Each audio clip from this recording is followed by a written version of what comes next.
Chapter 633. It was still the Hongfu building. Before arriving, Xiao Yuqing thought about it. He was very surprised that Taisetsu could invite Master Jean. Although this old man had not shown himself in the past 10 years and looked like he was waiting for death in the nursing home, he still had to give this old guy some face. Fortunately, his idiotic subordinates got lost last night and went somewhere else, so they didn't make a move. Otherwise, it would have been difficult to deal with this old man today. It was just there were road signs along the way. Those guys were also locals. How could they get lost? Damn it. Xiao Yuqing put a smile on his face, then pushed open the door of the private room. He immediately laughed and said, "Oh, Master Jean, I haven't seen you for a long time. I'm sorry for being late. I will punish myself with 3 cups of wine later. Why haven't you ordered yet?" Waiter. Daz and Lord Jean had already arrived a step earlier. They sat here and drank tea. Xiao Yuqing, don't shout first. Master Jean smiled and waved at Xiao Yuqing. Xiao Yuqing sat down directly, but he did not look at Taisetsu from beginning to end. Come, Master Jean, I'll serve you tea. It's rare that you still have the heart. Master Jean smiled insincerely. Xiao Yuqing also smiled insincerely. What are you talking about? When I first came out, although I was not your underling, at least the hall and your mountain can be regarded as a brotherly alliance. You are an elder. You are always an elder. You are really considerate. There are very few young people like you nowadays.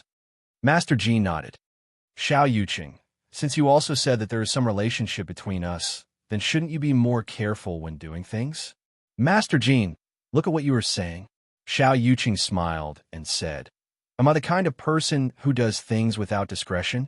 If so, I would not be able to survive. Master Jean narrowed his eyes.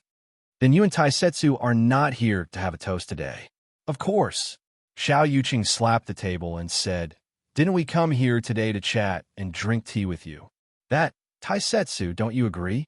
Taisetsu took a deep breath and nodded. He then raised his glass to Xiao Yuqing and said, Director Xiao, please forgive me for offending you. This is my toast to you. It's nothing.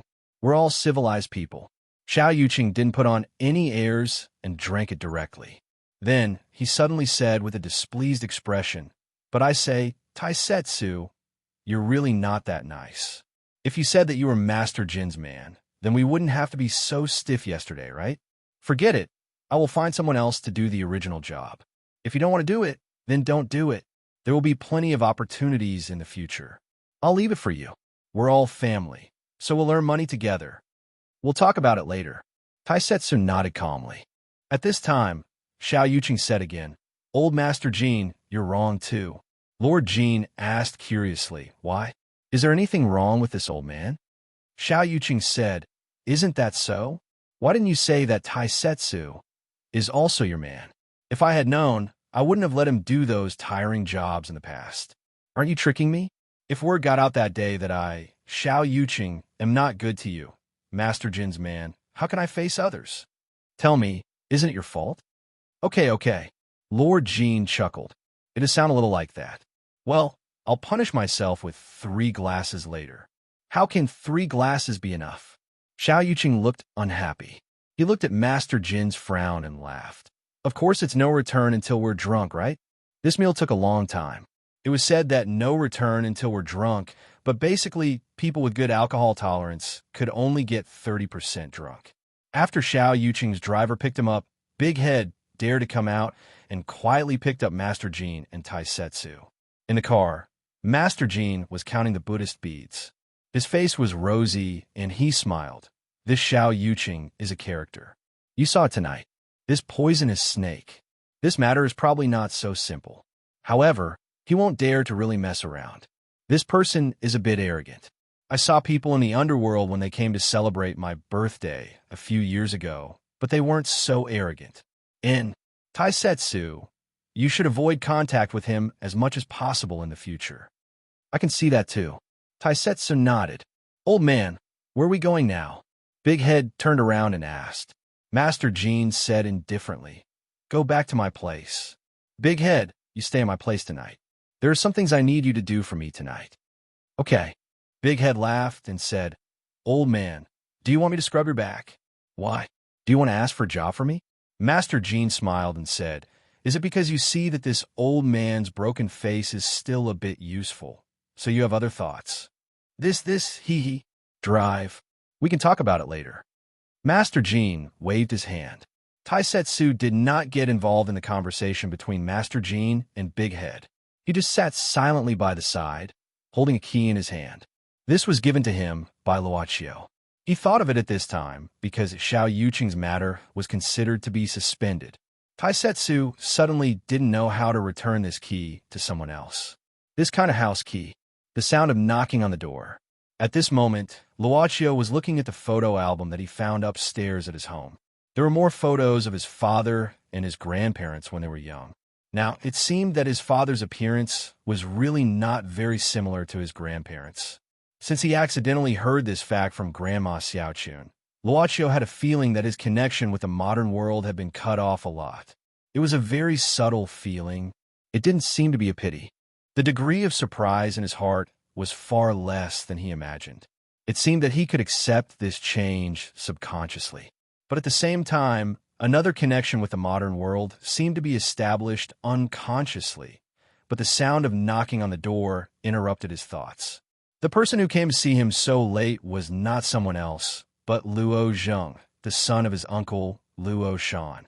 Brother Zheng, why are you looking for me so late at night? Luochio opened the door to welcome the guest. You must be tired these 2 days, right? Luo Zheng walked in.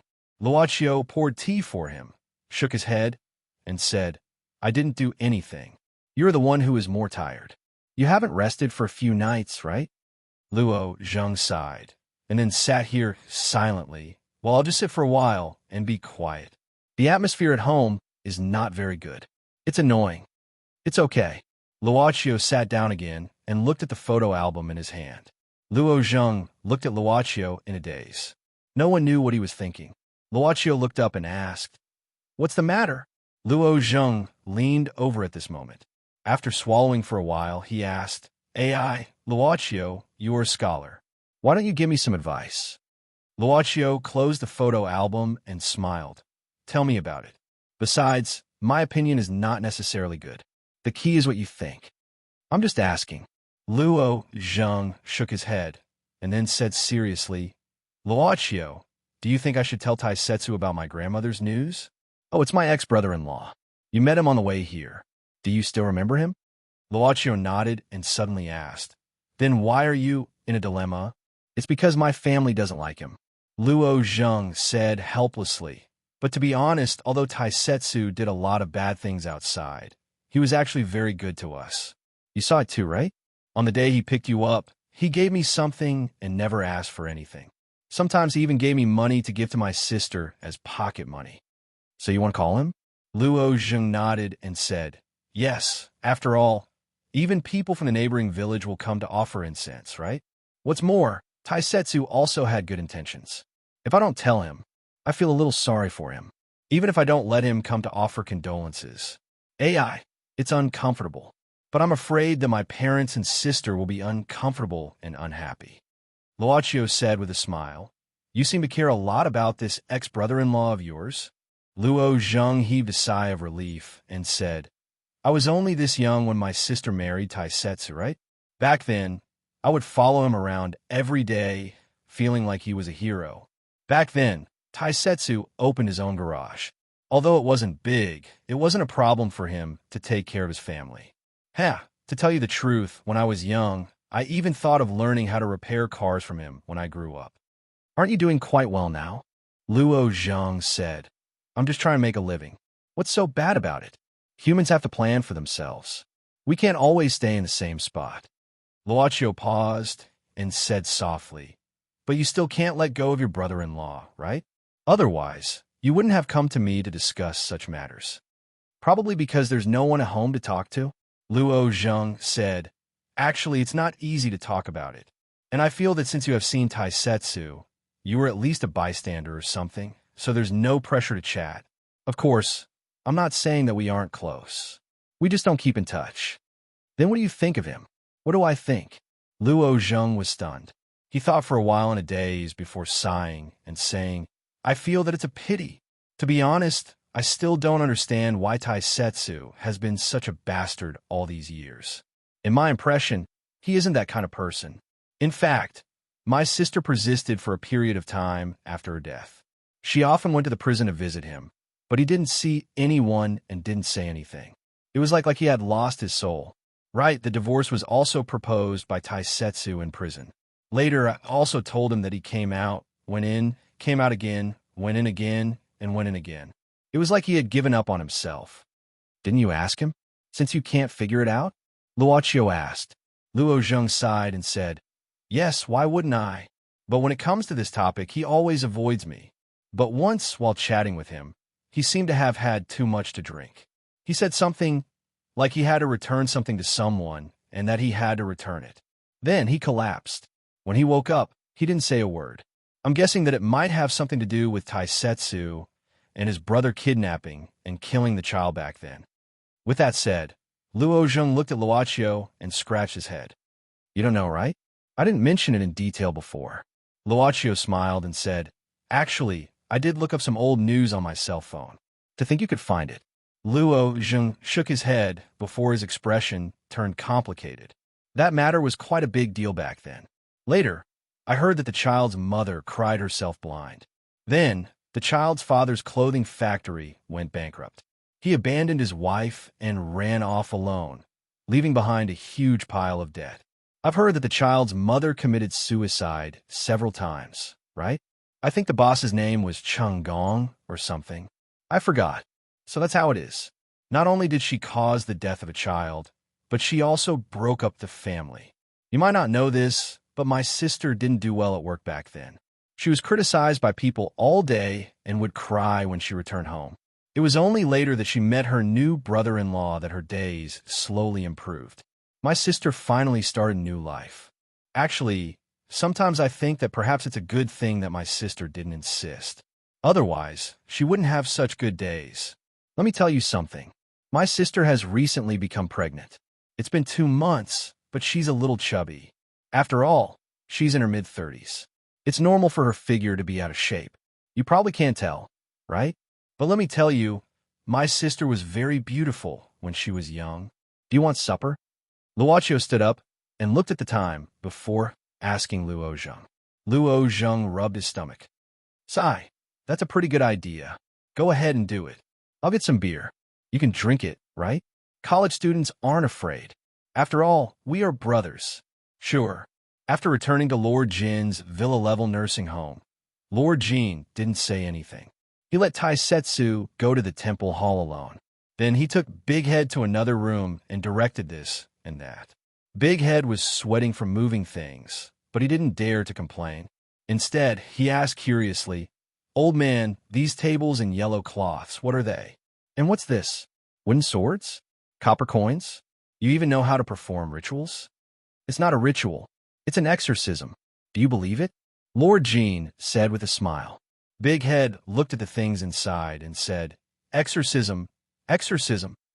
Old man, don't scare me. Big Head am timid. Big Head heard that this old man had some unusual abilities. Of course, it was just a rumor. Don't worry. Even if there are ghosts, you won't see them. Lord Jin took a brush and stuck a little cinnabar on it. He began to write something on a yellow paper while saying, You are dirty and filthy. Ghosts won't come back to you. But if there are ghosts, I won't care if I can't see them. Ghosts can see me. The old master was scared out of his wits. Are you kidding? Lord Jin was too lazy to talk to this guy, but he suddenly asked, Right, has Taisetsu visited Sister Lin recently? Big Head quickly walked to Lord Jin at this moment and lowered his voice. Old man, don't tell Brother Zhu about this. Especially don't tell him that I said it. Why? This old man have stepped forward and put in effort. I almost fell down. Am I not qualified to know about this matter? I didn't mean that. Old man, you are definitely qualified. Big Head quickly said, At that time, Taisetsu asked me to do something. He wanted me to register for the Cross Association and let me do some real estate. What can I get it? If you're looking for girls to vent your anger, I can easily get a dozen, but I really don't know how to do this. If it wasn't because I couldn't find you, and you were willing to take care of these things for old time's sake, How could I, big head, do so many things at that time? But you know my brother's temperament. If he wasn't arrested when he was getting the real estate for Sister Lin, he wouldn't have looked for me. Okay. I'm asking you. Has Taisetsu gone to see Sister Lin recently? Why are you saying so much? Lord Jean glared at Big Head unhappily. He looked for her. Just yesterday. Big Head nodded. But speaking of it, this Sister Lin is really pitiful. She can't remember that she has a son and a husband who ran away a long time ago. She thinks that she's an old woman who is unlucky, blind, and has no relatives. Obviously, she is a person who is less than 40 years old, but now she looks like a 51. Sure enough, he looked for her. Lord Jean nodded and suddenly said, Big Head, do you still have Sister Lin's birth date? When I got the real estate for her, there was a copy of the ID card, but this isn't the birth date, right? Big Head was stunned. Why do you want to look for it? The ID card is also fine. You use the perpetual calendar to calculate the lunar time for me. Lord Jean glared. Don't ask about other things. Do as I say. In addition, take this talisman. It is for you. What is this? Peace talisman? Yes. There is a female ghost behind you who likes you. She is waiting to flirt with you. Female ghost. Big Head's eyes lit up. This is good. I like it. Lord Jean rolled his eyes and ran out of the yard with a porcelain bowl. He said that he was going to get some dew for his son. In front of the temple, Taisetsu was standing in front of the Guanyin statue according to Lord Jin's instructions. He closed his eyes and emptied his mind. The more he emptied his mind, the clearer some sounds became. It was still when he was in prison. Taisetsu, did you hear it? That child, he came to find me. He came to find me. He came to find me. Brother, when I was sleeping in the cabin last night, I saw it. Along said that he came to take our lives. He also saw it. When I was bathing, water, what should we do? Little tiger, he hanged himself yesterday. When the prison guard wasn't paying attention, he hanged himself. It came to find me. The next one is me. It's me. My child, give it back to me. God, give it back to me. My child.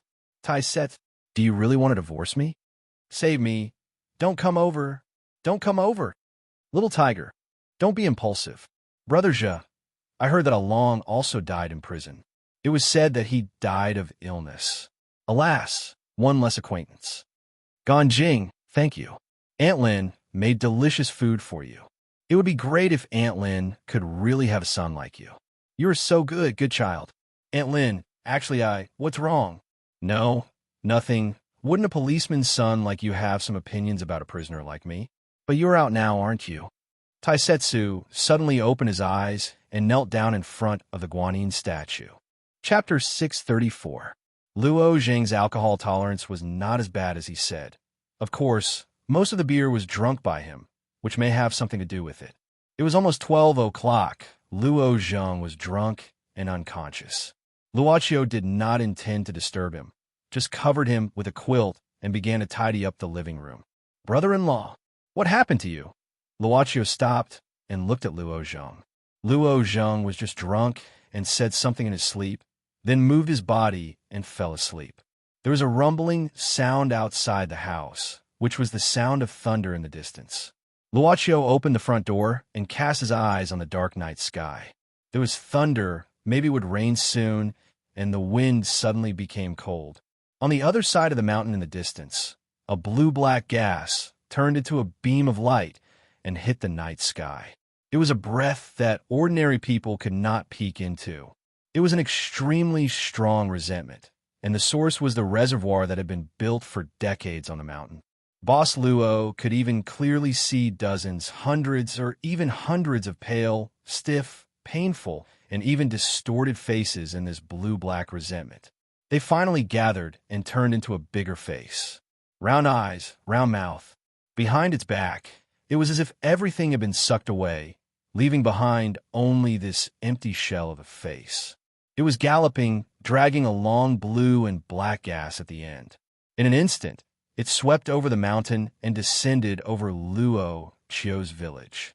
Then, like a tornado, It rolled down and wrapped around Luo Chio's entire house in an instant. You fell in love with Taisetsu, but I didn't do anything to you. Of course, because you didn't do anything, I allowed you to stroll around my house before. But now, what are you doing? Luochio asked calmly. These blue-black gas were spinning faster and faster at the moment. Do you want to buy something for me? Guests? Luochio asked for the second time. However, in an instant, the cold wind was blowing, and the sound was like crying and roaring. The flying sand and stones were squeezing toward Luochio at the same time. It seems that only the resentment is driving it. Luochio shook his head. Since you don't want to buy anything, please go back. Come back when you need something. However, the blue-black gas was shrinking, turning into countless looming arms, grabbing toward Luochio at the same time. I said, since you don't want to do business, please go back. As for how you died in the reservoir, drowned or wronged, it's not something I'm interested in. So, please don't disturb the people here, and don't scratch the osmanthus trees near my house. Many osmanthus flowers have fallen. Luochio looked away, looking at the arms that were about to touch him, and said indifferently, please don't touch me. The arms that stretched out in the air, under Luochio's gaze, trembled crazily and shrank, and finally retracted back into the huge face layer by layer. It let out a shrill cry, as if it was severely injured, and rolled up into the night sky, flying away into the distance. Luochio heaved a sigh of relief and waved his hand. Then everything here was restored to its original state. Those hanging branches were also connected back to their original positions. Luochio closed the door, and, at this time, it was drizzling outside the house. Luo Zheng, who was lying on the bench, suddenly sat up in a daze. Luochio, drink more.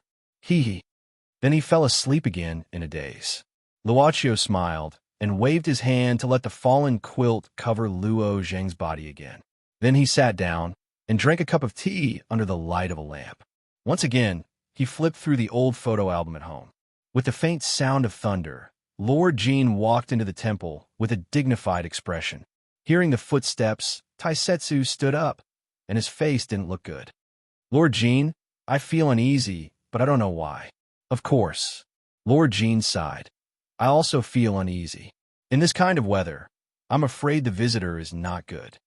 Already here? Taisetsu looked around nervously. Lord Jean said solemnly, Taisetsu, listen to me. I have just asked Big Head carefully. In addition to you, Along and a few others died one after another, and the way they died was not normal. I thought about it for a day, and I have some ideas. In the reservoir where the drowned child was, there have always been people who fell into the water. Of course, some people deserved it, and some. But over the years, a lot of resentment has accumulated in the reservoir. I'm afraid it has long been a mixed water ghost, or even a malicious ghost with great resentment. If a malicious ghost doesn't take a life, it will never stop, and it will easily hate all the people in front of it. Last night, I dispersed the resentment on your body, and I guess this guy won't let me go easily today. Lord Jean, I've implicated you. Lord Jean shook his head. Don't say these useless things. Things have come to this point, so just face it calmly. Okay, tell me, what do you want me to do? At this time, Lord Jean suddenly took out a simple plastic bag that could be found in an ordinary convenience store. Put this on. This. Put on? Yes. Put on, and then tie it tightly. Lord Jean nodded. I want you to suffocate and experience the feeling of death. Ordinary people can't see the boundary between yin and yang, but there is a situation where ordinary people can see it, and that is when they are on the verge of death. But don't worry, suffocation won't kill you immediately. When your consciousness is unconscious because of suffocation, is the moment when your 3 souls and 7 spirits can temporarily get rid of your body. This moment is quite long for you, but when you see it from the outside, it only takes a while, maybe less than 10 seconds. Taisetsu grasped the plastic bag in his hand, bit it, and said, Okay, then I will do as Lord Jean said. But I'm fine like this. Of course not. Lord Jean said, I still have to let your 3 souls and 7 spirits be able to move so that you can face this malicious ghost directly. In addition, when you see it, you have to be like this. With that said, Lord Jean walked to the front of the guanine statue in front of him and moved the statue away. He took out a pot that looked like a clay tile under the jar, about the size of a palm. I will put it on the roof. I have already set up the altar on the lower floor. What you have to do is to provoke this malicious ghost and lead it to the pot. I can't do anything to this malicious ghost body, but I should be able to barely keep it.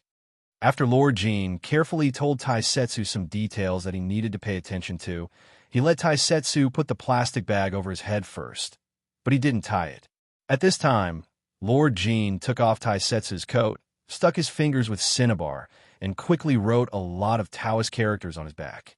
He read quickly, "Today there is he Huifan, the wife of Lin family success, born on the 19th of August. The year of birth, the year of birth, the year of birth, the year of birth, the year of birth, the year of birth, the year of birth, the year of birth, the year of birth, the year of birth, the year of birth, the year of birth, the year of birth, the year of birth." At this time, Lord Jean pressed his hands on Taisetsu's shoulders at the same time and sang loudly. Xionglu, jadeite house, green mist fragrance, purple orchid knot, red myrtle pouch.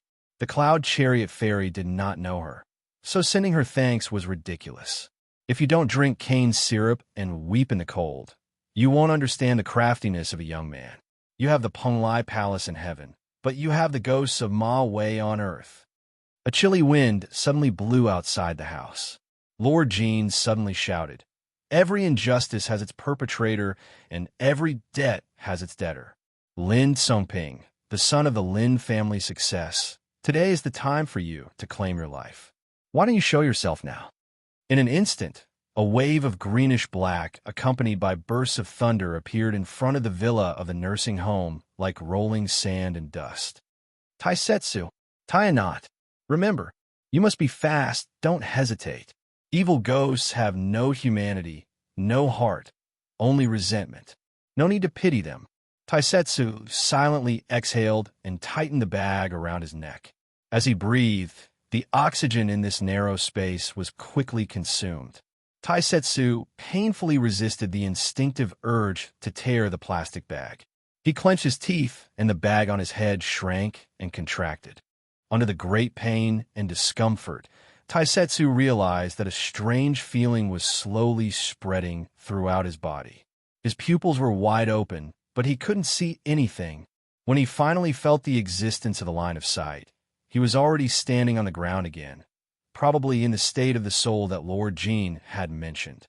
He was still in the villa, but it was different from the villa he knew. Now, the villa he was in was ruined, desolate, and full of greenish-black moss. It was like a ruin that had been eroded for decades after being bombed by bombs. He subconsciously looked up and saw a faint golden light shining from above. That was the location of the pot arranged by Lord Jean. The golden light flashed and disappeared, but Taisetsu had accurately remembered its location. The rolling greenish-black fog on the ground. At this time, in front of Taisetsu, a small figure gradually appeared. Taisetsu subconsciously took a step back, but soon stabilized his body. He took a deep breath. He just did it subconsciously. "I know I'm the only one left in the end. You definitely won't let me go, right? Taisetsu." The voice from its mouth was like a child's voice, innocent, but with bursts of ghastly ghost. It kept calling this name. "Wei Taisetsu, Wei Taisetsu, Wei Taisetsu. Stop shouting. Come if you want." Taisetsu shouted loudly. It suddenly opened its mouth and flew over. Its hands grabbed Taisetsu's neck, and it kept shouting, "Wei Taisetsu, Wei Taisetsu. Yes. You should hate me like this. Yes." Taisetsu showed an extremely painful expression, and at the same time his hands tightly grasped its hands. "I don't blame you. I won't blame you in my life." But in the room where the altar was placed, Big Head looked out of the window anxiously. "Grandpa, what's going on? Is that damn thing coming? I'm so anxious." Mr. Jean, who was sitting cross-legged, suddenly opened his eyes. "It's coming. Really?" Big Head's heart suddenly jumped, but he still said worriedly, "But is this pot really useful? Why don't we do it another day?" Let's change to a stronger one. At least iron, if not steel. Well, you know, Mr. Jean shouted at this time. This is an ancient object produced in a tomb of the Song dynasty in Daxing, Anling before the Reform. I spent a lot of effort to buy a badge from Mrs. Jean Lillenfang. I put it under the statue of Guanyin and read it every day to strengthen its spirituality. It took me more than 30 years to polish it. How can it be useless? But I really don't understand. Who is Zhang Lillenfang? I'm just worried about my brother Tai Setsu. But Big Head didn't dare to speak, because Mr. Jin's expression suddenly became extremely dignified. He sighed heavily. Tai Setsu, you stubborn guy. I asked you to lead it here, not to let you die together with it. Big Head couldn't see it, but it didn't mean that Mr. Jin couldn't feel it. Tai Setsu's soul was now entangled with the ghost's soul. Tai Setsu couldn't get rid of it, but Mr. Jin wrote so many Cinnabar characters on Tai Setsu's back. At least he could protect himself. Mr. Jin's eyes flashed with anger at this time. He gritted his teeth, took off the Buddha beads in his hand, and then pierced them between his fingers. Big Head finally saw an incredible scene that made him keep rubbing his eyes. These Buddha beads that looked like they were made of ordinary red sandalwood were exuding, flowing golden light at this time. Then, Lord Jean shouted and threw out the Buddhist bead chain. The Buddhist bead chain instantly turned into a solemn arhut and turned into a golden light that flew away. In the space of the ghosts, Brothers' solemn Luohan appeared, as if he had smashed this ghostly space, and directly grabbed Tai Setsu and the ghost. The Luohan shouted, like the evening drum and morning bell, shaking the ghost's body. The Luohan suddenly raised his hand and directly slapped the ghost down. A large amount of greenish-black gas crazily poured into the placed pot at this time. The pot was like a rainbow sucking in water, and it didn't take long for all the greenish-black gas to be absorbed into it. At this time, a yellow talisman turned into a golden light and directly stuck to the pot. The pot shook crazily at this time, and it calmed down after a long time. Finally, all of this seemed to have calmed down. The Buddha beads that disappeared appeared again and fell to the ground, but they had been broken one by one. Mr. Jean showed an extremely distressed look. This was an extremely precious item given by an eminent monk when he traveled in Tibet when he was young. Now that it was broken and couldn't be used again, he naturally felt like his heart was bleeding. Mr. Jean suddenly spat out a mouthful of pus and blood. In an instant, he seemed to have aged 10 years. He held the altar and couldn't stop gasping, like a person with one foot in the grave. "Old man, what's wrong with you? Don't worry about me first. Go. Quickly go and see Tai Setsu. Let him breathe. Beat his chest with your fist." After tossing and turning for most of the night, Tai Setsu slowly woke up. He was still in the temple hall. He glanced at Mr. Jean, who was sitting cross-legged on the futon in front of the Guanyin statue, and there was already a pot with a yellow talisman on the table. "Old man, how are you? I won't die yet, but I'll die soon." Mr. Jean slowly opened his eyes and glared at Tai Setsu fiercely. "Fortunately, you didn't worship me as your master, otherwise I would have been angered to death by you sooner or later. Did I ask you to die together with this evil spirit?" Tai Setsu silently looked at the pot in front of him. "It's already inside?" Mr. Jean sighed and nodded. "It's inside. From now on, you need to worship it every day and use time to slowly wash away its resentment." Must it be here?" Tai Setsu asked subconsciously. Mr. Jean frowned. "What do you want to do?" Tai Setsu said bitterly. "Old man, I want to take Sister Lin's child home. I really want to." Tai Setsu knelt in front of Mr. Jean with his head lowered. Mr. Jin's heartache of the broken Buddha beads suddenly diluted a lot. He sighed, "Silly boy. Old man, please, Tai Setsu kowtows to you." Chapter 635. Early in the morning, Lord Jean collected some morning dew from the flowers and plants outside the villa. He melted a piece of cinnabar and wrote a lot of charms again. He stuck them on the pot that sealed the malicious spirit inside and out. After making a complete set, he handed the pot to Tai Setsu. "Remember, you must not remove the charms on it. Otherwise, you and I will be in danger." Lord Jin's face was very pale and weak. Daz held it with both hands as if it was a treasure. When you put it in Mrs. Lin's house, you must hide it well and put it in a position where it can shine on Chuyong every day. Lastly, it must be in the east. Lord Jin reminded him again. Don't worry, I will do it well. Taisetsu nodded. In this scripture book, you take it and read it to Mrs. Lin. Then, let her memorize it and read it every morning and night. Lord Jin gave Taisetsu a booklet. Mrs. Lin is the mother of this malicious spirit. As long as she can read it every day honestly, the effect will be better than leaving it with me. Lord Jin, Taisetsu owes you. Lord Jin shook his head and said, Taisetsu, in fact, even if you didn't say it, I was going to send the pot to Mrs. Lin. But since you said it first, then we'll do as you say. You know, the heart of the world's parents. The power of this heart cannot be underestimated. The Tao of heaven and earth can never be compared to the true feelings of human beings in the world. After a few days, when I have rested enough, I will make some charms and send it. I will use it to wipe the pot every day and speed up the purification process. As for how to make Mrs. Lin read it every day, you can think of a way yourself. But Lord Jin, no matter what, Lord Jin shook his head and waved his hand. Okay, let's not talk about this. I am tired and need a rest. Big head, drive Taisetsu there. After a night of tossing and turning, I am afraid my old bones will fall apart. Lord Jin massaged his waist while coughing and slowly walked upstairs with the help of the handrail. Soon after, Big Head's beloved car, the Passat, drove out of the villa.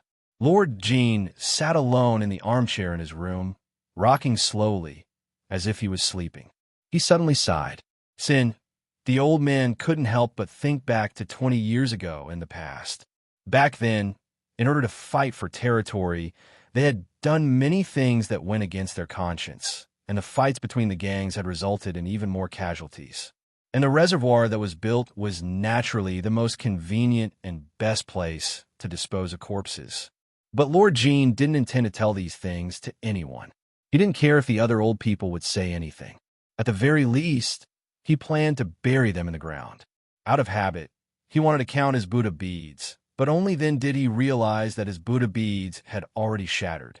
Lord Jin slowly closed his eyes. Master Yang Taizi, you said I don't have the fate to become an immortal. It seems to be true.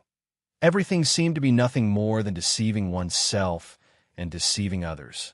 In the car, Taisetsu held the sealed pot in silence. Big Head wanted to liven up the atmosphere, but he didn't know what to say. He could only say, Brother Zhe, it's rare to solve such a big problem. Why don't we go eat skewers tonight? It's my treat. We haven't had a drink together for a long time. Big Head, stop in front. I want to buy some mung bean cakes. Sister Lin likes to eat them. Taisetsu suddenly said. Big Head sighed and silently stopped the car on the side of the road. Taisetsu wrapped the pot in his coat. Since he left Lord Jin's villa, he had never let it leave his hand. Then I'll go to the public toilet over there. I've been suffocating since this morning. Big Head said, then got off the car and walked over. Taisetsu didn't say anything. He just nodded and walked into the cake shop. A box of mung bean cakes, 12 yuan. The aunt who bought the cakes sent out the packed mung bean cakes. When she was about to collect the money, her face suddenly changed. Taisetsu was stunned. But in that moment, he felt his shoulders were pressed by two hands with great strength. Taisetsu turned around and frowned instantly. This was because he saw two uniformed policemen standing behind him. Comrade, what's the matter? One of the policemen said, You are Taisetsu Wei? Taisetsu nodded. The other policeman said directly, Taisetsu Wei, please come back with us. Yesterday, another unit in Fuyang district was burglarized. Someone claimed to have seen you sneaking around. So please come back with us to assist in the investigation. Comrade, did you make a mistake? Taisetsu said seriously. I couldn't have been in Fuyang district last night. I was in a nursing home. I have someone who can prove it. Even if you don't have proof, you still have to go back. You have to confront the person who claimed to have seen you. Comrade, you really made a mistake. Why would I steal something? Oomph. You wouldn't? The policeman sneered and said, Are you a habitual offender? When someone reported you, we already checked your file. What? You don't want to cooperate and help us with our work. Comrade, there must be some misunderstanding. Taisetsu frowned and said, also, I have something urgent to do. Really? Taisetsu, please cooperate with our work. Don't try to play tricks. The policeman suddenly shouted. Daz took a deep breath, nodded, and said, okay, but can I put something down? It's in the car outside.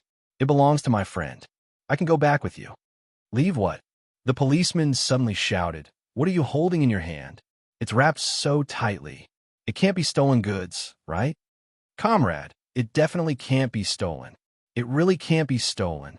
Taisetsu panicked. Give it to me. Don't come over. No one is allowed to touch it. Taisetsu stared angrily. The two policemen immediately tensed up and shouted, Taisetsu, what are you doing? This is the street, and we are the police. If you don't cooperate, don't blame us. Okay, I'll go back with you, and this really can't be stolen goods. Taisetsu opened the clothes wrapped around the pot. Look, does this thing look like stolen goods? What is this? Bone ash. It belongs to a friend of mine. Aren't we going to send it back home? If you don't believe me, then I'll open it for you to see. Taisetsu said indifferently and planned to open the thing. The two police officers immediately had some misgivings about something as unlucky as bone ashes. When they saw that the pot was covered with talismans, they became even more fearful. One of the police officers simply snorted and said, no need. Whether it's stolen goods or not, we'll also take it back for investigation. Take it away. One of the policemen took Taisetsu to the police car parked on the side of the road, while the other policeman made a phone call outside. A flattering smile. Hello, Master Xiao. It's just as you said. This Taisetsu is with Big Head now. When Big Head's car appeared, we noticed it. Now Taisetsu is in our car. Then, Director Xiao, we'll take Taisetsu back for interrogation now. Do you have any other ideas? Don't go too far. This kid has someone protecting him. If you make it too ugly, you won't be able to get over it for my sake. As for you, just interrogate him properly, then lock him up for 2 or 3 days. Then say that you've investigated thoroughly, release him, and teach him a little lesson. After that, just pretend nothing happened. The policeman chuckled. It's fine. There are many cases of theft, and this is a repeat offender. Even if you have to lock him up for a few more days, it won't be a problem. We'll do our best. Okay, the next time I have a chance to have a meal with your director, I'll say a few good words. But remember, you're doing your job. It's normal. You're working hard without letting go of any clues. It has nothing to do with me. For you policemen to solve a case, it's normal to first look for repeat offenders like this, right? Yes. Director Xiao, you're right. We're doing our job seriously. Then we'll take Taisetsu back. Go. Xiao Yuqing turned off his phone. Sitting at home, he opened a bottle of red wine and drank it in a good mood. How to say it? Although Taisetsu was protected by Old Man Jean, and Xiao Yuqing didn't want to go too far. But if he didn't teach this troublesome Taisetsu a lesson, Xiao Yuqing wouldn't feel good. There was no other reason than feeling bad. Chapter 636. Big Head walked out of the restroom while holding his pants. He happened to see a police car pass by him. Big Head was stunned, but he saw Taisetsu sitting in the car. He quickly ran to the bakery and asked. Only then did he know when and how Taisetsu was taken away.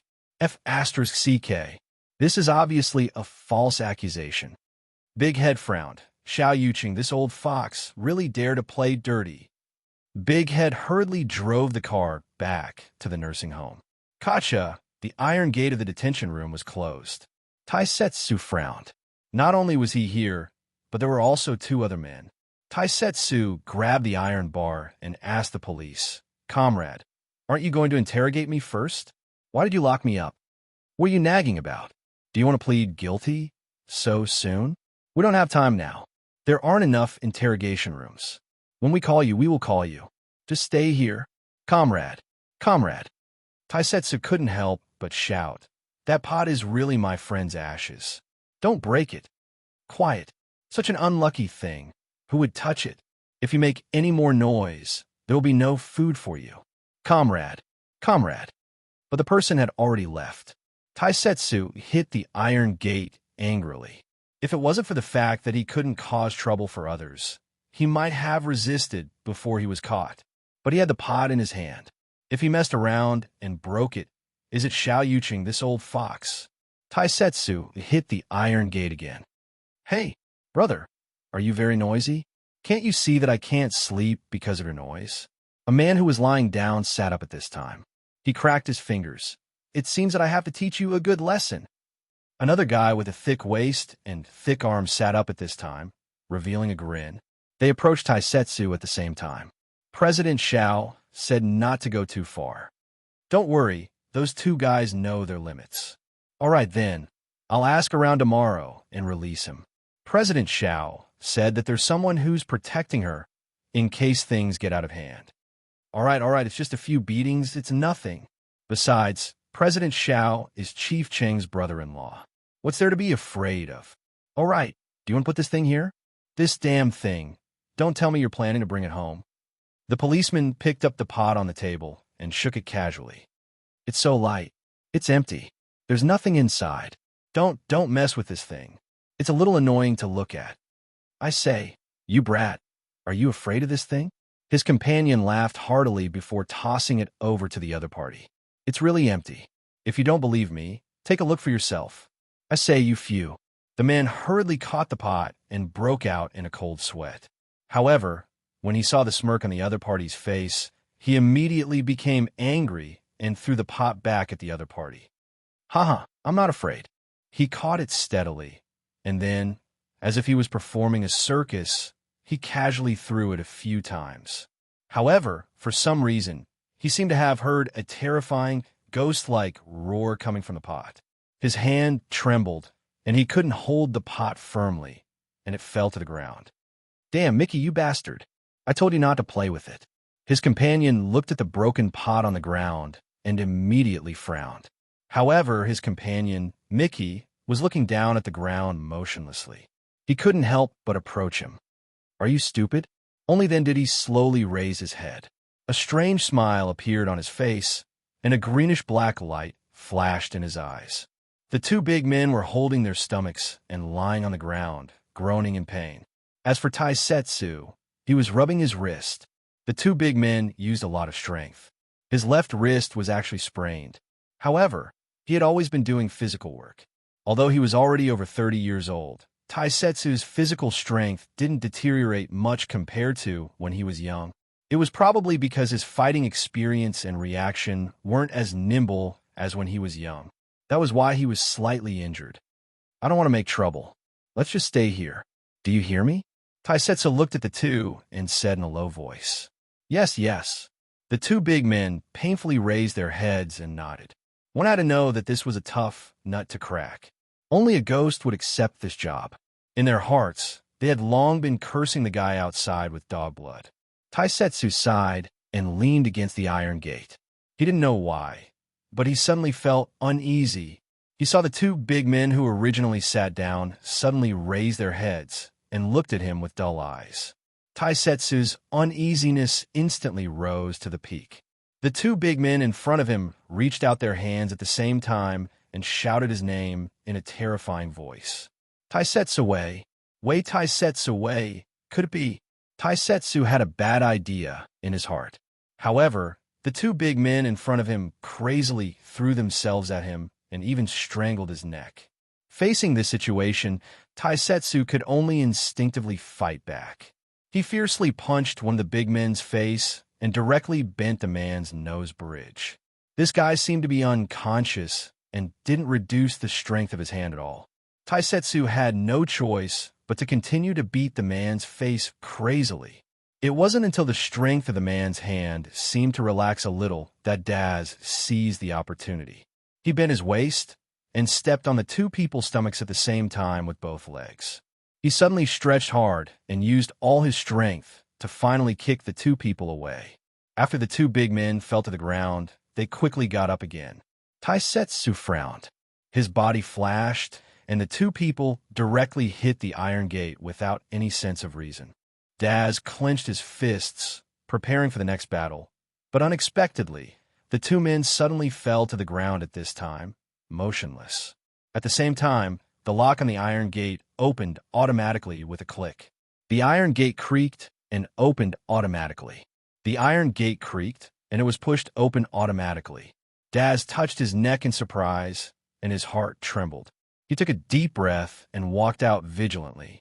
Along the way, some of the different detention rooms were empty, and some had people inside, but at this time, they also fell to the ground. The last door was also open at this time. Taisetsu thought for a while and took a baton from a policeman on the ground and held it in his hand. He finally walked to the empty hall of the police station. However, the door was indeed tightly shut and couldn't be opened no matter how hard he tried. The landline phone in the reporting room couldn't be made either. Is there anyone? Is there anyone? Taisetsu walked alone in the corridor where the lights were flickering and the windows were tightly shut. He tried to hit the glass with the baton in his hand, but it couldn't even break the glass. Is there anyone? Finally, he found the office where the two policemen who caught him were, but found that the two people fell to the ground at the same time, motionless. On the ground, there was the broken pot. "Old man, how is it?" "No, the phone can't be reached at all." No one answered. In Big Head's car, Genie frowned. "This is not good. Is there a situation?" "What situation will there be? You mean Xiao Yuqing may let someone do something to Brother Zhou inside?" Taisetsu said angrily. "That's okay. I'm afraid." Genie said seriously, "The evil spirit in the police station is strong, and the resentment is strong. If that thing comes out in such a place, its power will increase greatly."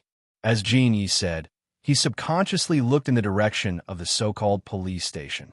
Suddenly, his face changed dramatically. He pinched his fingers, then whispered a few words. Finally, his fingers touched his eyes. In his sight, he saw a terrifying greenish-black gas shrouding the sky at this time. "It's too late." "What's too late?" "You mean that thing has been released?" "What should we do?" "Every injustice has its perpetrator. Every debt has its debtor. We can only resign ourselves to fate." Genie closed his eyes. It can only depend on Taisetsu's own fortune. Big Head hit the steering wheel angrily. "This is not my brother's problem. Why do they have to find him? He has been suffering like this for so many years. Why don't they let him go?" "Big Head, what exactly happened in the past? Tell me about it. Maybe you can find out where the crux is, and maybe you can think of a way." Big Head knew that he couldn't hide it anymore, so he frowned and said, "At that time, I was unlucky. I was caught selling pirated discs and was locked up for a few days. I wasn't there when they kidnapped me. But later, when I came out, I asked about it when I visited the prison." Big Head quickly recalled.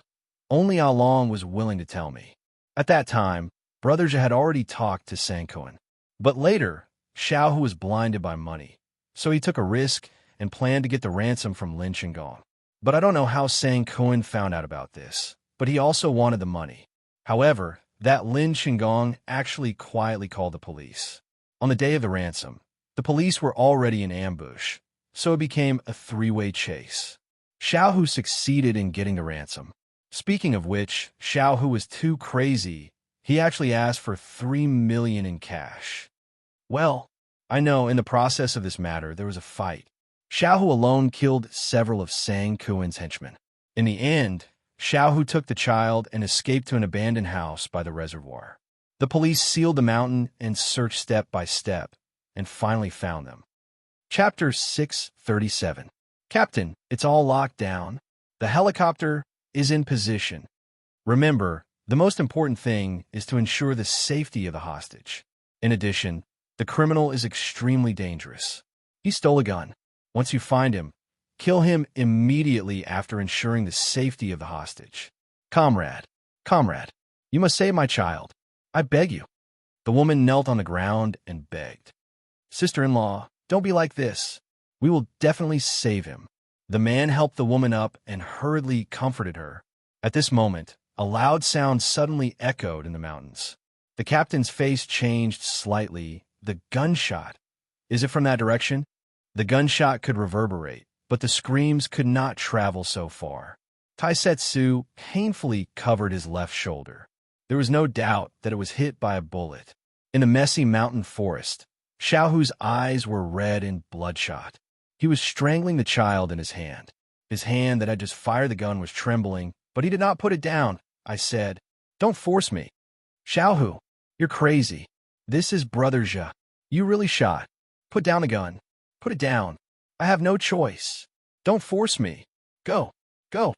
The young Taisetsu gritted his teeth. He was sweating, but he grabbed Ah Long's arm and stood up with difficulty. "Xiaohu, stop playing. Come back with me. Your wife is still waiting for you in the hospital. She is about to give birth. Have you forgotten? Come, go back, stop playing, brothers." Xiaohu stepped back step by step. Taisetsu and the others slowly approached. But at this moment, a rumbling sound was heard. They could see a helicopter flying over. The person on the helicopter had already used a loudspeaker and shouted, "Put down the weapon. Put down the hostage. You can't escape. I repeat, put down the weapon, put down." Xiaohu stopped fooling around. Taisetsu was still approaching, and the brothers behind him were also slowly approaching. The child was crying in horror, and his face was pale. Xiaohu glanced at the big bag on his back, and it was the ransom of 3 million yuan. But facing the helicopter that was about to arrive, and the police at the foot of the mountain, in front of the brothers of many years, he fiercely fired a few shots at the ground. Don't come over. If you come any closer, I'll shoot you. Or me. I'll beat him to death." The gun was once again pressed against the child's head. Little Tiger stepped back step by step to escape. Taisetsu's arm was bleeding. Everyone tore his clothes and tied it directly to his shoulder. Along said in horror, "Brother Zhe, we can't do anything about this anymore. Let's hide before the police find us." "No, I should have watched you send her back. It's my fault." Taisetsu pushed Along away. "My fault. I'll make up for it. I can't watch Little Tiger continue to make mistakes. You don't have to follow me. You could go down the mountain from there." "No.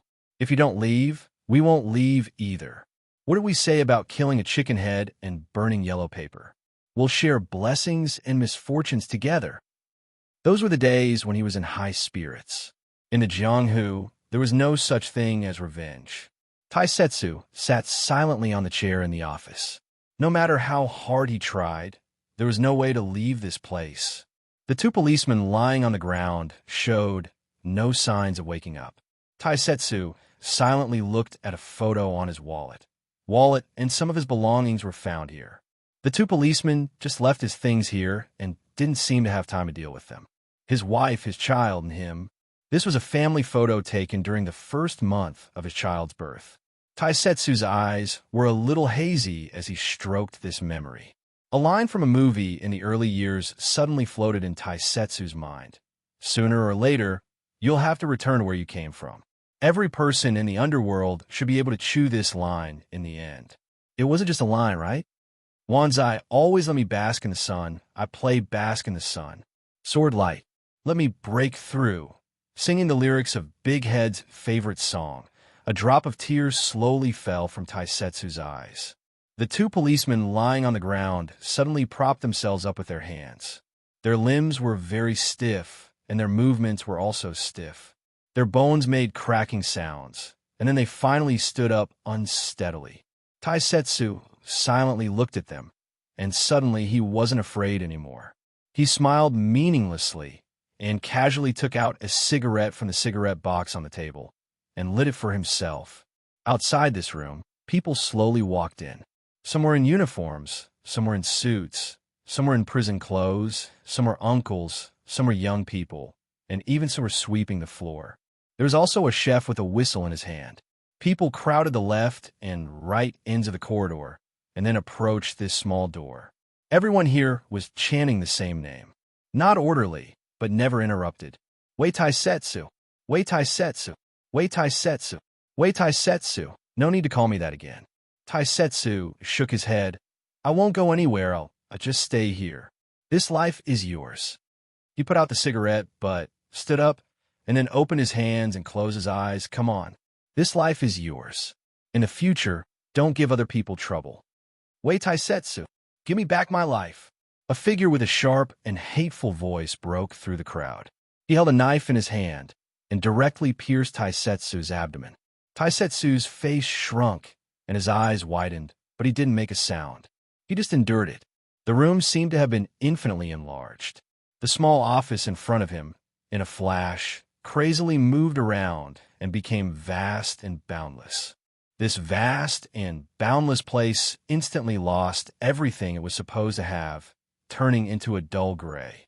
The floor turned into a surface filled with black water, while the ceiling turned into a dense, dark cloud. The surroundings were intertwined with green and black mountains. The green and black fog filled the surroundings, and there were people in front of him. They were the people who were under control, and they completely surrounded Taisetsu. They took on the appearance of evil spirits, biting his arms and body, as if they wanted to devour him completely in this place. You come to me too. Cold, terrifying, under the water. Suddenly, there was a shrill cry, mixed with countless voices. It was the sound of everyone wailing together. From the black water, a small figure floated up. It was the appearance of a naked child. Come to me to accompany me. Its body was entangled with a mess of black arms. Some arms protected its body from behind, and some entangled its hands and legs. Some arms stretched out from its back, covering its eyes. These arms stretched out from under the black water, as if there was no end. Okay, I'll accompany you. In the frenzied biting, Taisetsu said calmly, I'll accompany you. It suddenly let out a shrill cry, and those people who were biting fell down one after another. The arms behind its back stretched out crazily, lifting up Taisetsu's body, which was full of holes, and dragging him over. It lifted him up and faced him face to face and began to slowly sink into the black water surface. Uncle, run, run. Taisetsu raised his head subconsciously, but saw the child who was trapped by the arms, said sadly, Uncle, run. You are. Run, they. I can't control them. Run, they quick. The child's mouth suddenly cracked open. Taisetsu way. Way Taisetsu way. Come to accompany me, accompany me. Those black arms stretched out from the water's surface more frantically at this time. They wrapped around the child one by one, and at the same time, they stretched toward Daz frantically. But when these arms touched Taisetsu's back, they suddenly shrank back painfully, as if they touched a flame. It was the Taoist words written by Lord Jean on his back.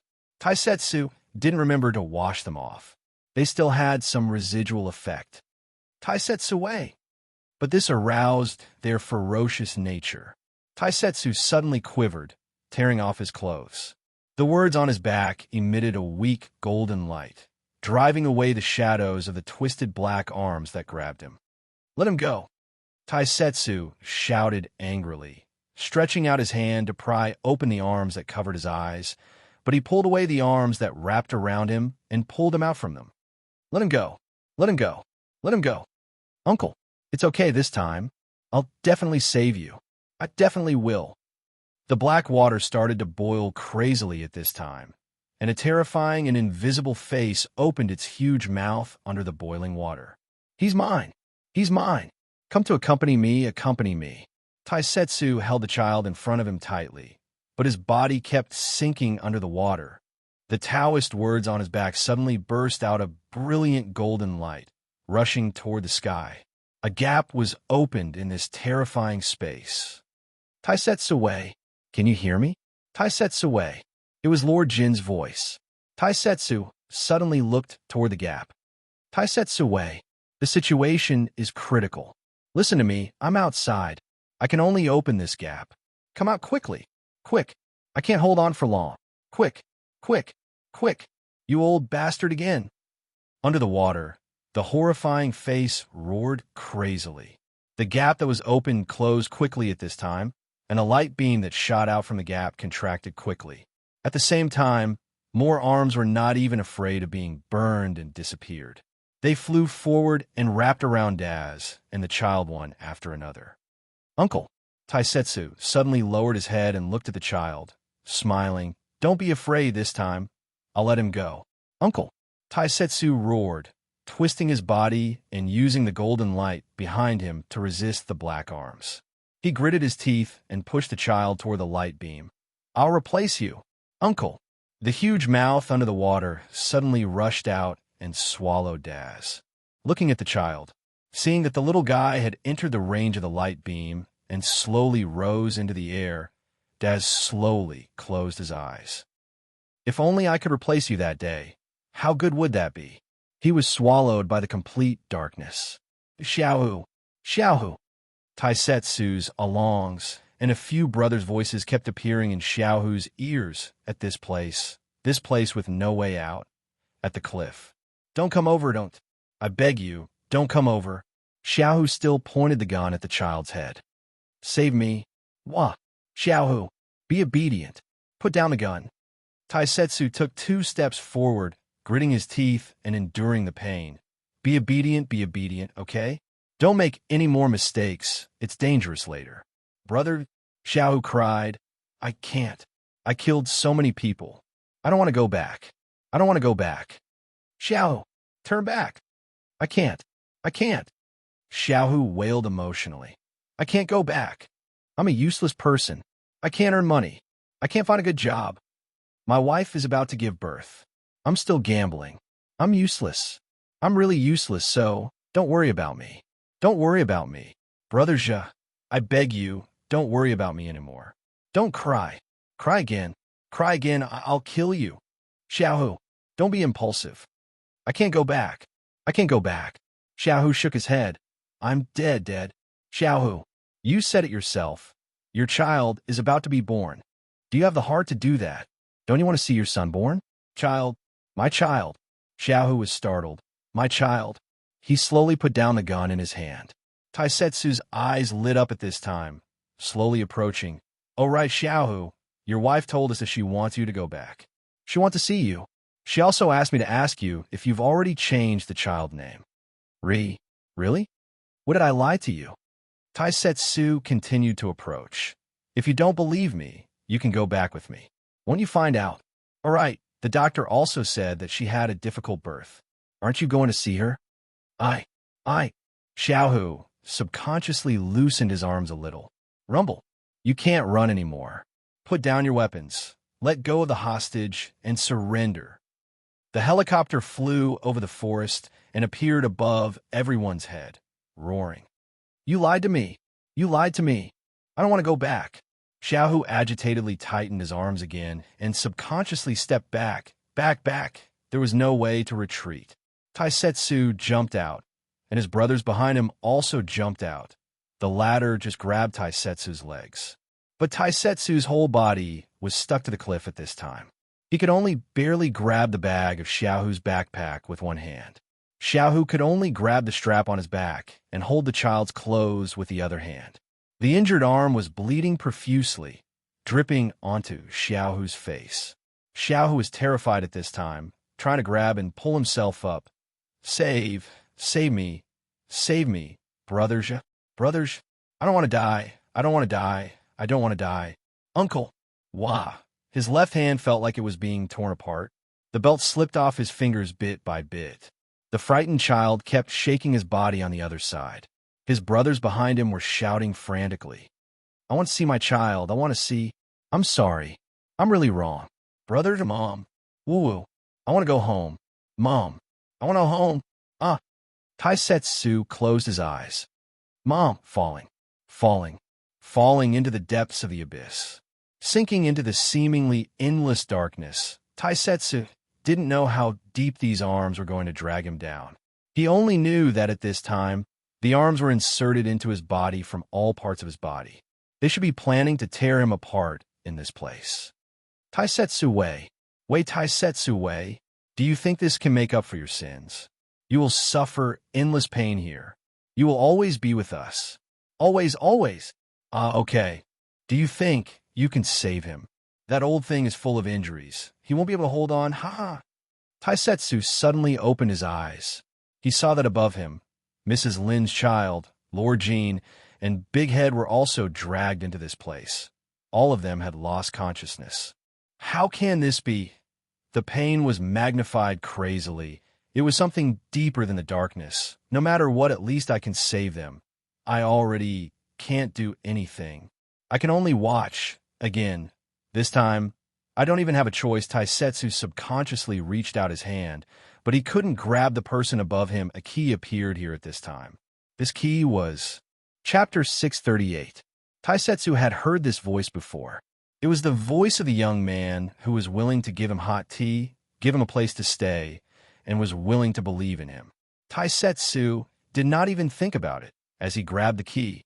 In his palm, a blazing stream of air gushed out. Boundless light burst out from his fist and instantly pierced through the surrounding darkness. The key was no longer an ordinary key. It was elongating and transforming into the shape of a sword. You are indeed suitable for Jean-Lu. It also likes you a lot. When you were willing to replace Sister Lin's child, it liked you and wanted to help you. Luochio, Taisetsu tightly held Jean-Lu in his hand. However, you cannot withstand Jean-Lu's power.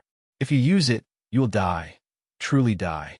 Your soul will dissipate and no trace of your existence will remain. Are you willing to do that?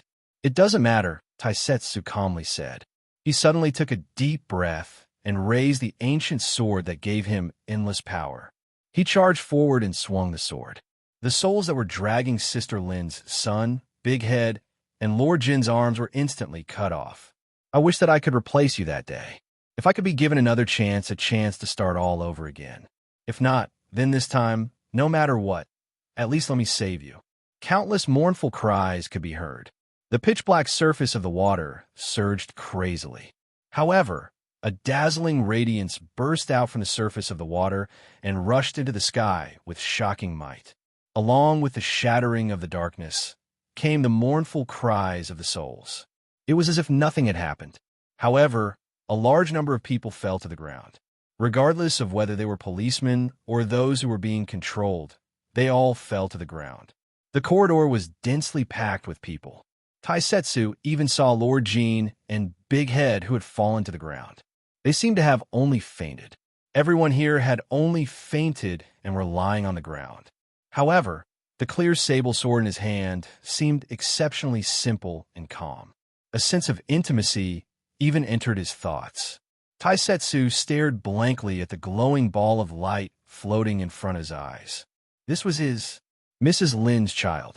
Taisetsu didn't even need to ask anyone to feel it. He wanted to grab it, but his brows suddenly furrowed. His hand subconsciously touched his abdomen. There was still a small knife there. It had been stabbed in by someone under the control of the evil ghost. Blood instantly stained his palm. Taisetsu only glanced at it indifferently and reached out to grab the light ball again, but he immediately pulled back his hand. He put down the clear sable sword in his other hand. However, just as his hand was about to leave, Luochio's voice sounded behind him. Taisetsu, once you let go of the clear sable sword, you won't be able to hold on. Are you sure you want to let go of it? If you don't, you might be able to hold on for a while. Taisetsu's shoulders trembled, but he didn't turn around. He took a deep breath and looked at his blood-stained palm. He said softly, "The other hand, this hand is too dirty. It's not good." Therefore, he abandoned the clear sable sword and used his clean hand to grab the small ball of soul. He said softly, "Come, I'll bring you back to see your mother, okay? I'll bring you home." Even though the voice continued to sound behind him, perhaps out of kindness or to remind him of something, Taisetsu turned a deaf ear. Or perhaps he didn't intend to listen. He could feel that his body was about to shatter. His steps were difficult, as if he was walking on a mountain of swords, but he was abnormally firm. The clear sable sword, which was abandoned on the table, started to tremble violently. It floated up in an instant, but it seemed to be restrained by something. It seemed unwilling, but in the end, it gradually returned to the appearance of a key. This was because it was just an item that was stored in the inventory and buried in the club's warehouse. It was passed down from generation to generation and now belonged to the new boss. No matter how much it wanted to leave, it couldn't leave this rule in the hands of the boss who had given it ownership. Taisetsu can't control your power. Using it once is his limit. Luochio grabbed the key back to his hand expressionlessly. He asked those who had fainted to stand up with their eyes closed and return to their original positions. He also asked Jinyi and Big Head to sit on the chairs in the hall. Finally, the boss snapped his fingers, and this place resumed its original operation. Everyone carried out what they were supposed to do a moment ago, seamlessly. Only Jean Yi and Big Head looked at each other in shock and uncertainty. The people on the road didn't seem to notice his existence. Even if such a person was bleeding from the wounds on his body was like a pixel, constantly splitting and reassembling repeatedly. No one would be able to detect it. For Taisetsu, his focus was only on the front. Yes, there was only one road that he wanted to finish. The old man in charge of the community didn't seem to notice such a horrible person walking in front of him to one of the buildings. Taisetsu came to the door of Mrs. Lin's house. When he was about to knock on the door, Taisetsu paused, flicking his hair and tidying up his clothes. "Who is it?" "Mrs. Lin. It's me, Ganjing." Wait. I'm cooking, wait." Mrs. Lin touched the wall and came to the door step by step. She opened the door clumsily. "Ganjing, you came to see Mrs. Lin again? Why didn't you inform me in advance?" "Mrs. Lin, I brought your son back." Didn't we agree to have dinner at your house last time? It's not the first day yet."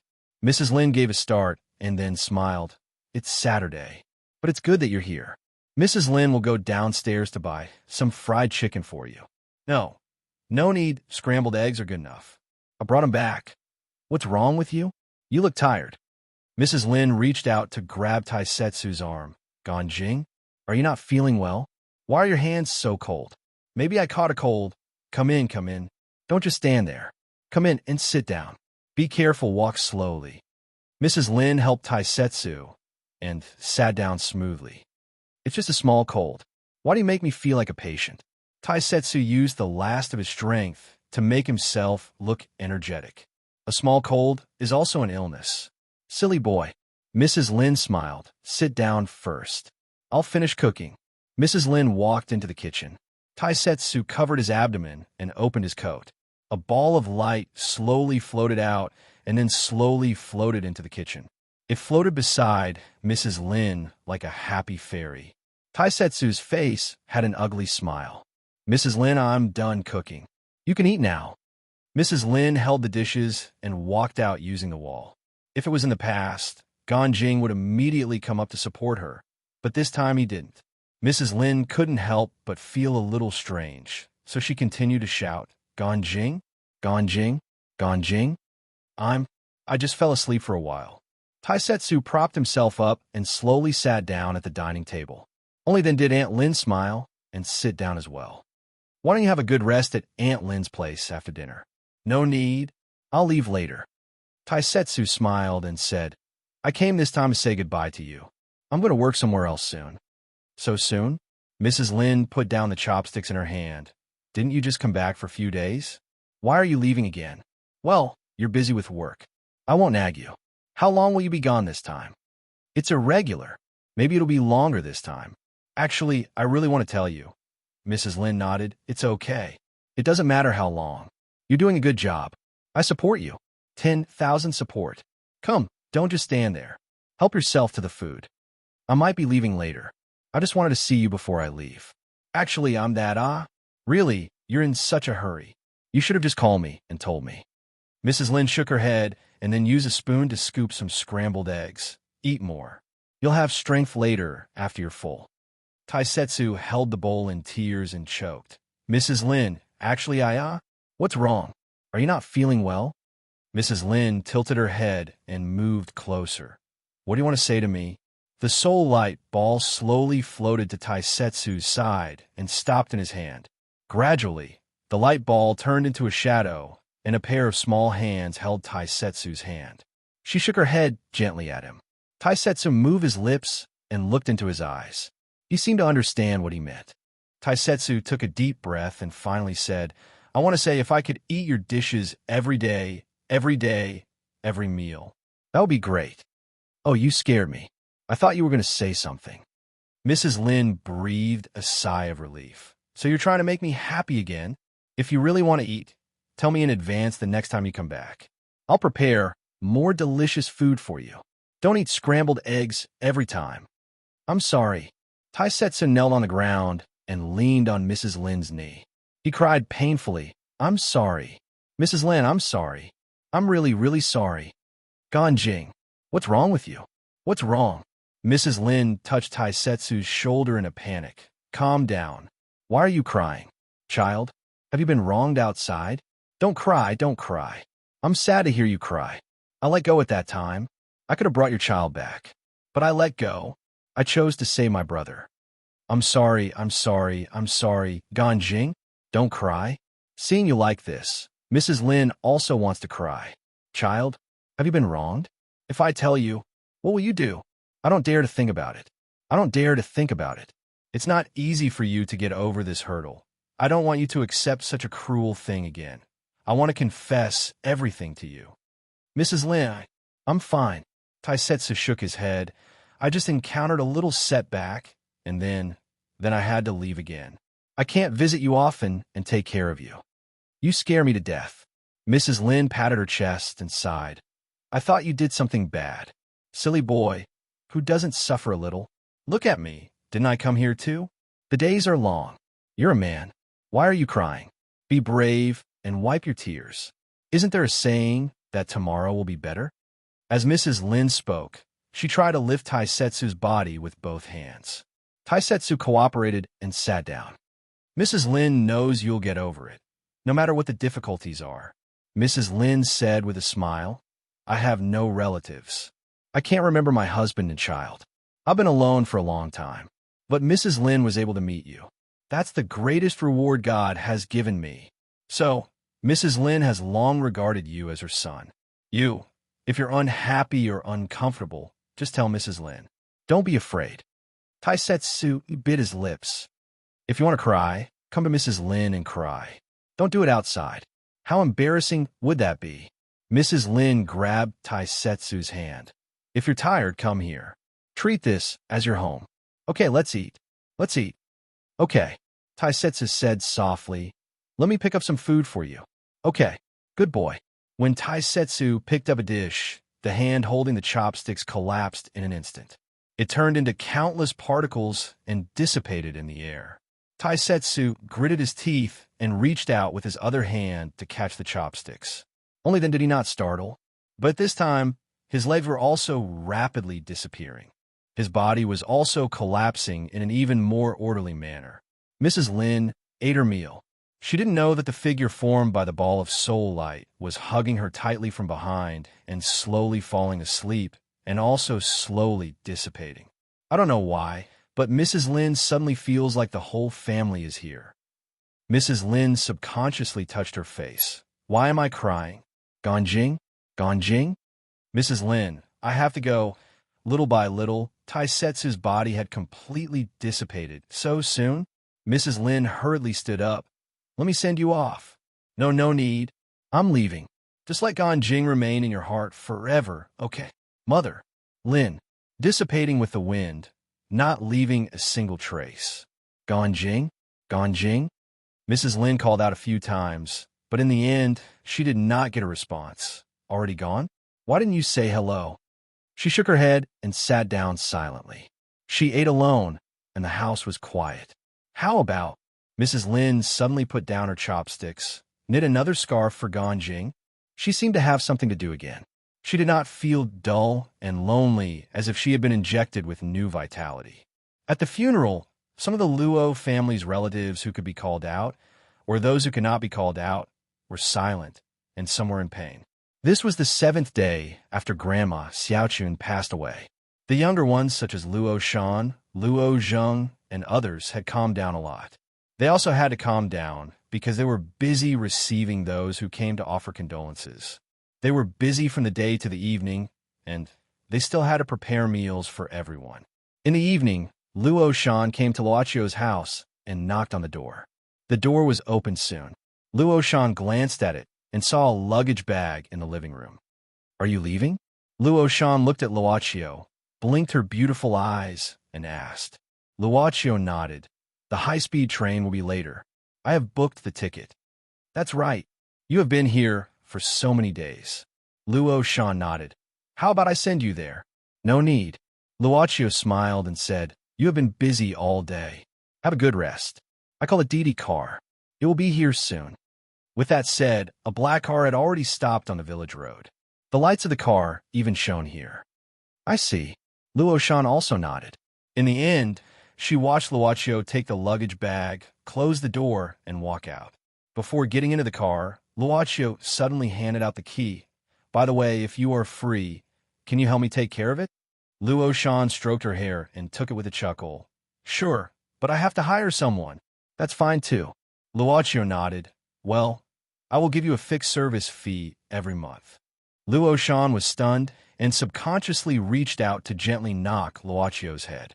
But after that, she realized that this behavior was a bit inappropriate and a bit too intimate.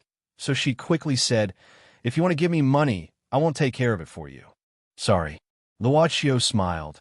Then I'll have to trouble you. Just drop me off here.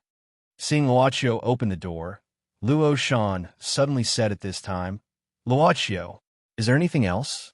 Luo Shan moved her lips, then smiled slightly, like a fairy smiling in the breeze, and said softly, next time when you come back, let's make osmanthus syrup together. Luochio nodded, then opened the door and got in the car. The car didn't stop and directly drove out of the village road at this time. Luo Shan waited until it was completely out of sight, then sighed. Looking at the key in her hand, she lowered her head and smiled. Her mood was a bit light, so she planned to go back and make a cup of osmanthus syrup hot tea. Next time, the car quickly drove out of the village road and then went on the way to the high-speed railway station. At this time, the driver in front suddenly asked, don't you need to stay for a few days? I think Luo Shan seems to be reluctant to leave. No need. Luochio smiled and said, it's not that I won't come back. But you, have you dealt with your things? The driver nodded and said indifferently, I told Mr. Jean and Big Head that I plan to go on a trip to relax. I don't know when I will come back. In addition, I got a sum of money for Big Head to take good care of Sister Lin in the future. As for Xiao Yuqing, I sneaked into his house and his brother-in-law, Bureau Chief Cheng's house, and found a lot of useful things. I also gave them to Mr. Jean and asked him to help report it. Mr. Jean was happy to hear it. He had to let people know that even if he retired, he was not someone to be trifled with. I heard that Xiao Yuqing was taken away by the people from the city today, and so was Bureau Chief Cheng. At this time, they're already interrogating the city to identify their relatives. I didn't ask about this. Luochio shook his head. The driver was silent for a while, then sighed and said, I just quietly went to burn incense for Grandma Xiaochun. Then, I also took a look at Tingting and the child. There is nothing to worry about. From the perspective of the rearview mirror, the driver was actually very young, probably in his early 20s. Around his neck, there was a gray scarf of a single design that wasn't even that well made. Under the scarf, one could see a key hanging on a silver chain. The key could be transformed into a weapon at will, a sword known as the divine weapon, Zhanlu. Then, please work hard in the future. Luochio smiled slightly and looked out of the car window. The driver suddenly said at this moment, I actually gave the child's soul to then extend your tenure a little longer. Luochio responded indifferently. Black Soul Messenger is not a fun job. Maybe you will resent me in the future. By the way, shouldn't you look at the road in front when you drive? It is not good to drive dangerously. I know this very well. I got it. The driver nodded. From now on, Taisetsu Wei is the sword in your hand, my master. The voice of the lines came from the TV. Mrs. Lin suddenly yawned, then drank some water and began to pick up the needle again. The new scarf had already started, but she was slow at knitting, so she had to knit slowly. When she finished, should she try knitting a sweater? Mrs. Lin thought for a moment. She had touched Ganjing several times. He was not fat, but was quite strong. Then, she should be able to grasp the size well, right? Mrs. Lin smiled. At this moment, the window beside the window swayed, and then something jumped onto the sofa. Mrs. Lin was startled. But at this moment, she suddenly heard a cat's cry, and then something jumped on her body and naughtily drilled into her arms. Where did this kitten come from? Mrs. Lin lifted up the little guy who jumped in. Why did you come to my house? Where is your master? Meow. Don't you have a place to go? Mrs. Lin asked. Meow. Of course, Mrs. Lin didn't understand what the kitten said, but a kind of intimate feeling made her unable to put it down. Maybe it was a stray cat? She didn't find anything like a pet collar on the kitten. Then, you can stay here with me. Mrs. Lin smiled, holding the kitten and gently stroking it. Well, your name will be Little Ganjing from now on, okay? Meow. What a good boy. Late at night, the motorcycle was speeding on a mountain road, and the rider was a young man. The young man didn't even wear a helmet, and his face was flushed. He had just drunk wine, and now he was very excited. Then, he twisted the accelerator and sped up again. Unexpectedly, the effect of the alcohol was too strong. He was a little confused, and the motorcycle rushed to the railing on the road, throwing him out. Extreme joy begets sorrow. The young man's body rolled down all the way and finally fell into the reservoir here with a splash.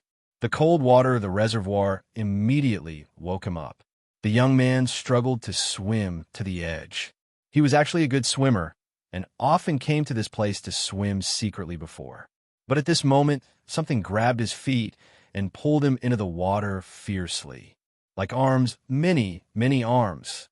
The young man struggled in pain, and the cold water poured into his mouth and nose.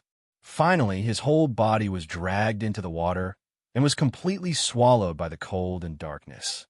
The water's surface was calm again. A crooked warning sign on the edge still said, "The reservoir is dangerous. Don't play with water." Then, who will be the next person to drown? Is it you? Yin yin yin yin. Chapter 639. It was a space with length, width, and height of 50 by 50 by 10 meters. The four sides and the top and bottom sides were very rough. In fact, apart from a necessary entrance and a few ventilation facilities, this space was indeed very simple, because this was a space that was dug out more than 30 meters below the ground. Since it was not meant for people to live in, there were naturally no convenient facilities here. Instead, there was a huge single sofa placed next to it. Of course, the reason why it was huge was naturally for the person sitting on it. We call him Lord Long. Now people call him Long Shirua Long Lowly in the martial arts world. Long Shirua was holding a loudspeaker at this moment. The young girl's voice that was enhanced by the electronic equipment sounded loudly. "You idiot! Didn't you eat? Concentrate. If you can't control 30 stones at the same time, don't eat dinner." "Yes, teacher." About 20 meters away, a sweaty young man of 16 or 17 years old bit his lips. He closed his eyes again, using his mind to feel the things around him. Around him, there were stones the size of tennis balls. And what he needed to do was to control 50 stones at the same time according to Long Shirua's request. Not just simply making these stones fly, but each of them had to operate according to different rules. The young man became more and more concentrated. 10, 20, 27, 28, 29. The number of stones he could control gradually reached the limit, but he was still one stone short from Long Shirua's request. Maybe it's because I'm not concentrated enough?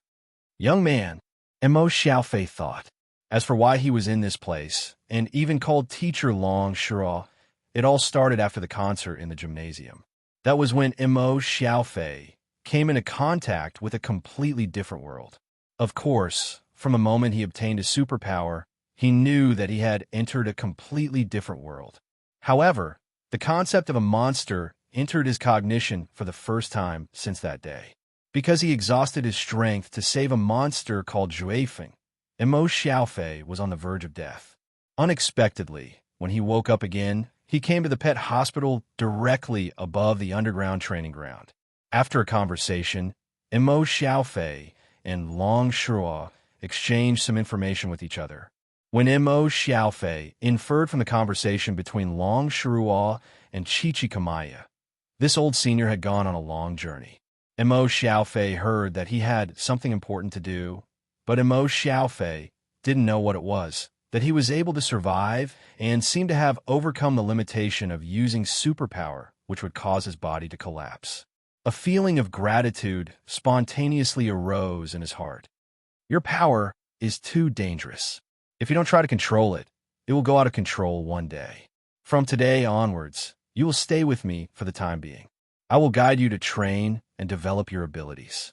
This was what Long Shou said to Mo Xiaofei, and Mo Xiaofei naturally worshipped Long Shirua as his master, even though this was only his own wish. Are you kidding me? You want me to accept a human as my disciple? I just need a handyman here. Teaching you is paying for your labor. Do your job properly. I need people here. This was also the original words of the teacher. Mo Xiaofei went to school during the day. After school, he would come to this training ground every day and run errands for Long Shuo. He heard that this was dug out by several powerful monsters under the command of Chi Kamaya. Is it really okay to dig out such a big place under the city? 30. When the 30th stone was also under Mo Xiaofei's control, he couldn't help but shout happily, "Teacher, did you see that? I did it." TSK. Long Shuo was the type with a cold face but a warm heart. After being sealed into the appearance of an ordinary human child, she was often in a bad mood. In addition, she lost control of her emotions for a few days every month due to excessive bleeding. It took you half a month to get 30 stones. Mo Xiaofei, is your self-esteem so pitiful that you are satisfied with this trivial sense of achievement? This was probably the way to get along with each other. Mo Xiaofei smiled. He had long been used to Lord Long's face. Even so, he would prepare some particularly effective drinks that could quickly restore physical strength every day. Mo Xiaofei came to Long Shuo while drinking the special drink, suddenly asking, "Teacher, can I take a day off from training next Saturday?" Long Shuo blinked. "Next Saturday? What day is it today? Friday? So early, what are you doing?" Mo Xiaofei scratched his head shyly. Teacher, next Saturday is Christmas. I have an appointment. Tisk. Long Shuo snorted coldly. So, it's the festival of Estrus for you humans again? You should focus on the development of your own ability. Why are you talking about personal affairs? Mo Xiaofei was startled and subconsciously said, Teacher, could it be that you don't have a boyfriend? Long Shuo sneered. Humph. Males only pursue females in order to use their lower body to rub and greet with the lower body of females and send out body fluids for their own pleasure. Such a disgusting creature should stay away from me. So, it's because you don't have a boyfriend? Long Shuo suddenly smiled. The orb from Chi Kamaya that was always with her slowly floated above her head. Xiaofei, you have been here for so long, but I haven't fought with you. How about today? You have to do your best. At least hold on for 3 seconds. The avatar with the power of Kelowna, Shinryu, appeared out of thin air at this time.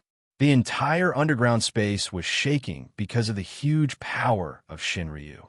The pressure in the air made Mo Xiaofei feel suffocated. Sorry, I was wrong. Rumble boom. We have arrived at Yunjing Station. Passengers, please take your belongings. When the broadcast sounded, the train was in the process of slowing down to enter the station. Taisetsu, who was wearing a long black coat and a scarf covering his chin and lips, took the initiative to stand up at this time and take down the luggage of his current boss, Luochio. But Taisetsu found that the boss was looking out of the train window at this time, a sudden small movement. What's wrong? Well, it's just that 2 guests seem to be having fun at this time.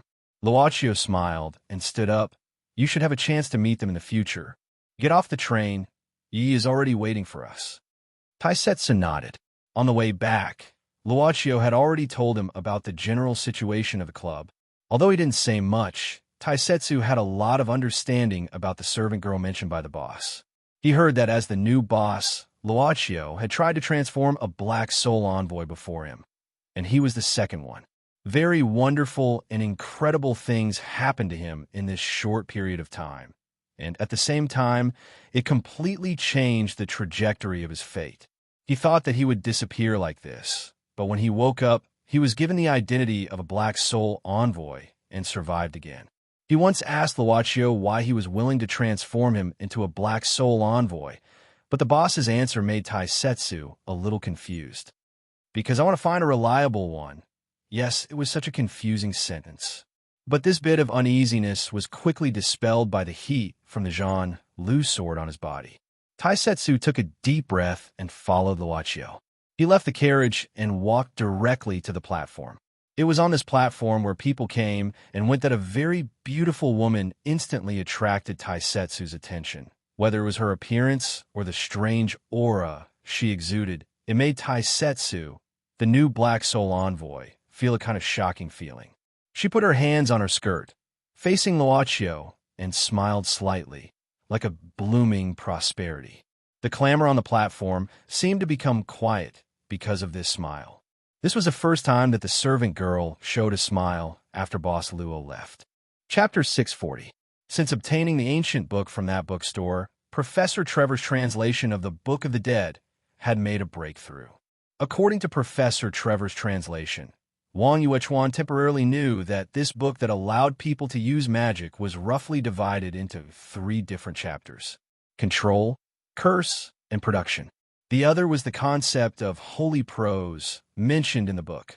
According to the description of the Book of the Dead, all applications were based on the application of holy prose. That was to use the correct pronunciation to read the holy prose. Through the role of the spirit of speech, it was to construct the entire process of the beginning, progress, and end of a spell. The Book of the Dead did not introduce much about the real tutorial of a spell. It was only the most basic explanation. Of course, it did not mean that there was no tutorial at all.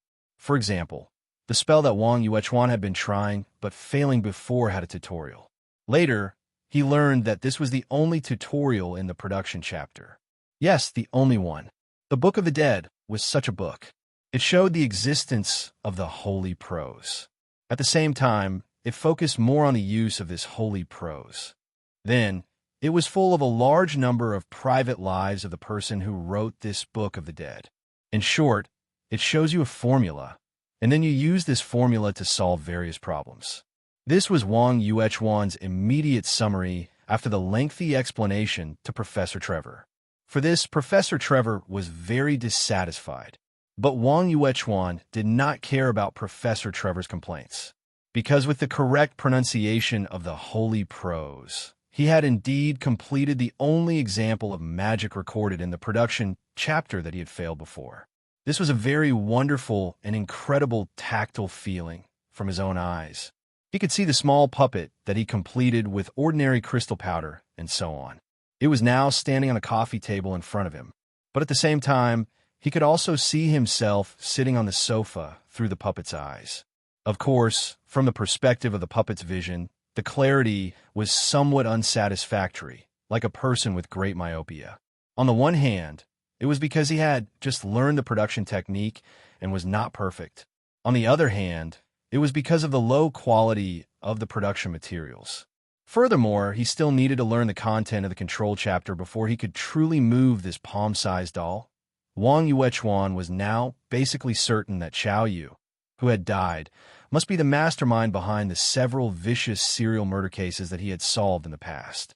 With the ability obtained from the Book of the Dead, it seemed to be easy for him to enter a deserted place under the surveillance camera. Those black crystal pendants worn by the prisoners were probably the materials that Xiao Yu wanted to obtain back then. Wang Yuechuan recalled the time when he was in contact with the murderers. Once they lost the crystal, the criminals would become emotional and lose control of their emotions. But was this crystal natural or man-made? While he was thinking to himself, Professor Trevor walked out of his room. Seeing him put on his coat, Wang Yuechuan frowned and asked, "Professor, where are you going?" Professor Trevor shook his head and sighed. "The translator has encountered a difficult problem. I want to go out for a walk and relax. Maybe I can get some inspiration." Wang Yuechuan nodded and did not doubt this. Even when he solved cases himself in the past, if he encountered a problem that he couldn't solve, he planned to relax himself. "It's okay to go out, but oh yes, I know." Professor Trevor nodded.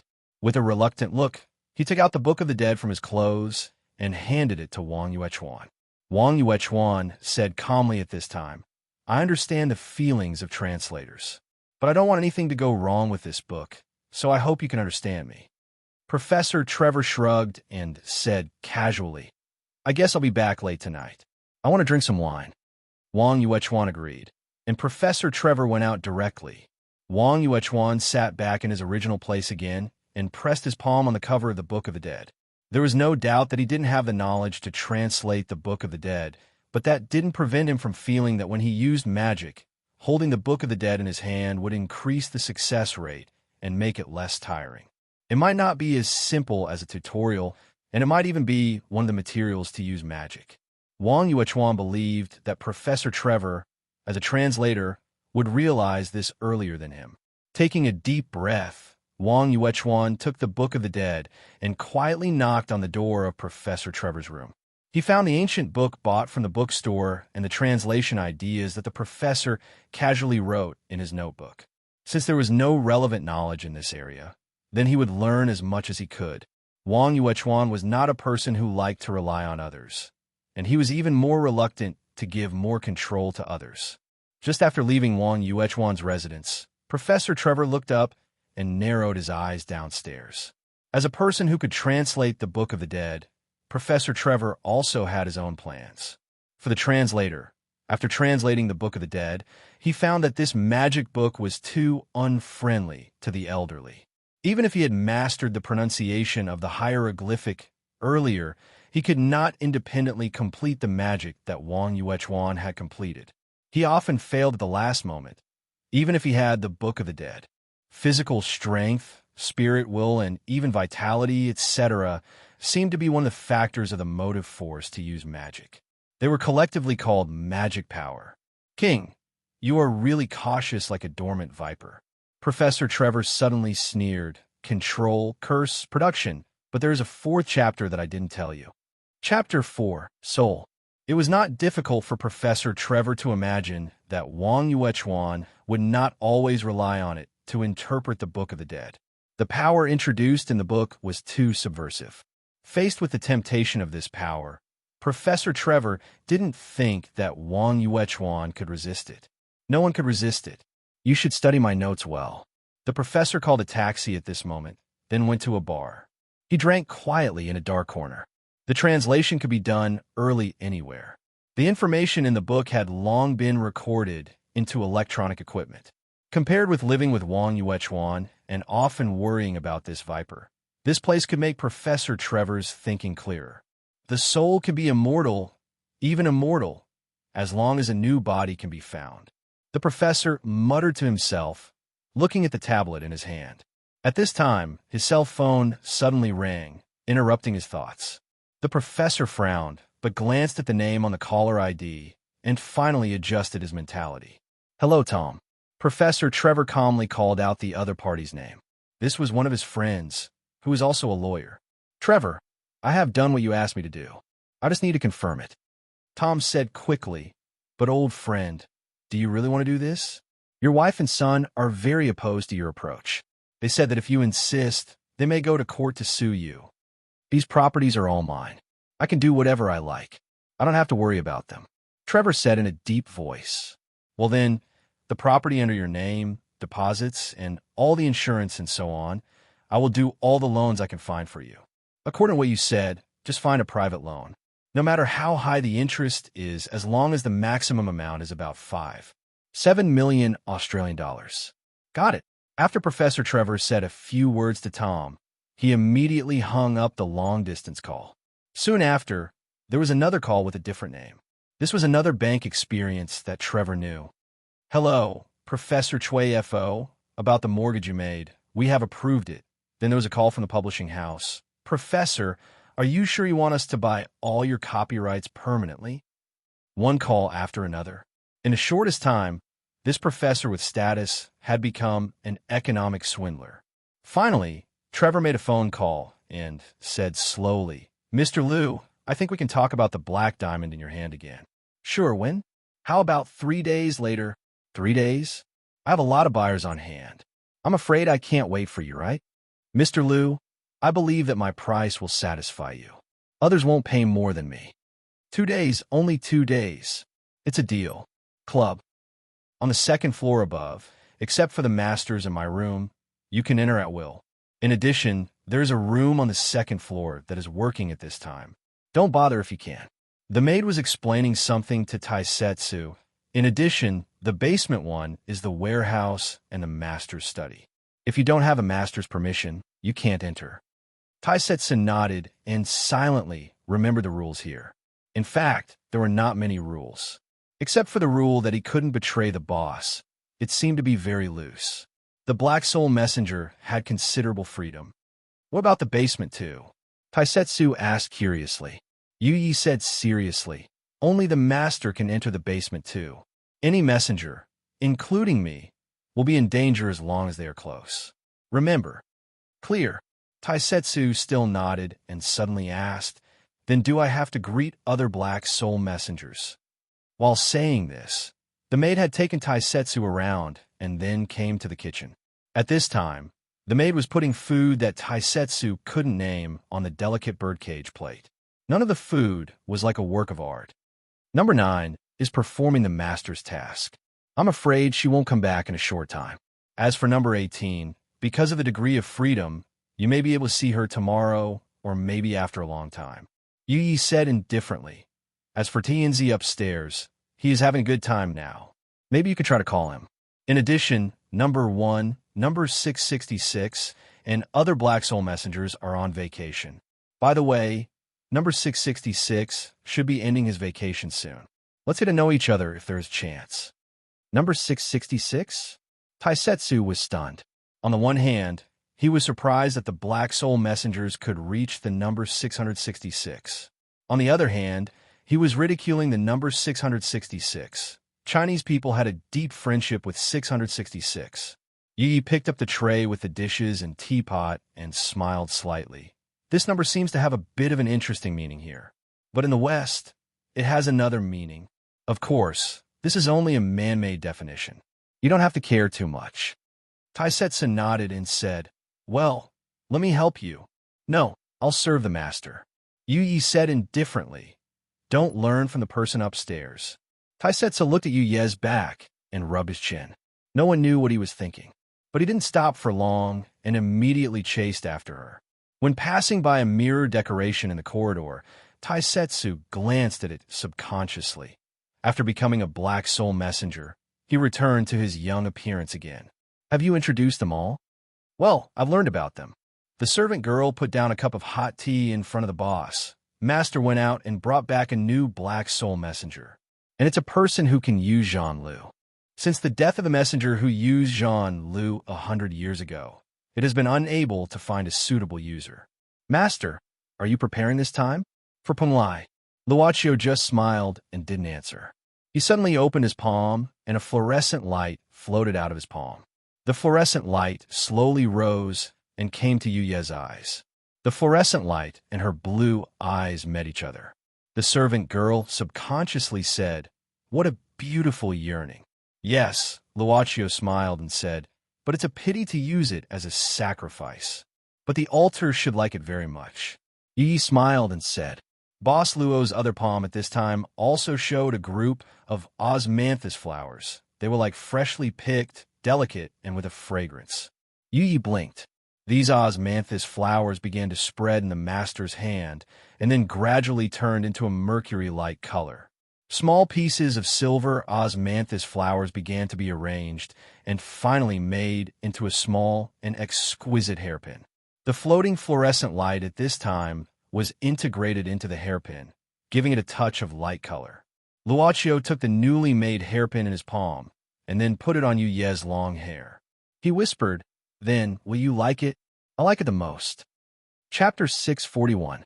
When he saw Luochio put a clip on Yu, Taisetsu sensibly hid back in a corridor and waited silently. The experience of becoming a Black Soul envoy made Taisetsu have a natural awe of Luochio. But this scene, for some reason, made Taisetsu feel that Luochio didn't seem to be so mysterious.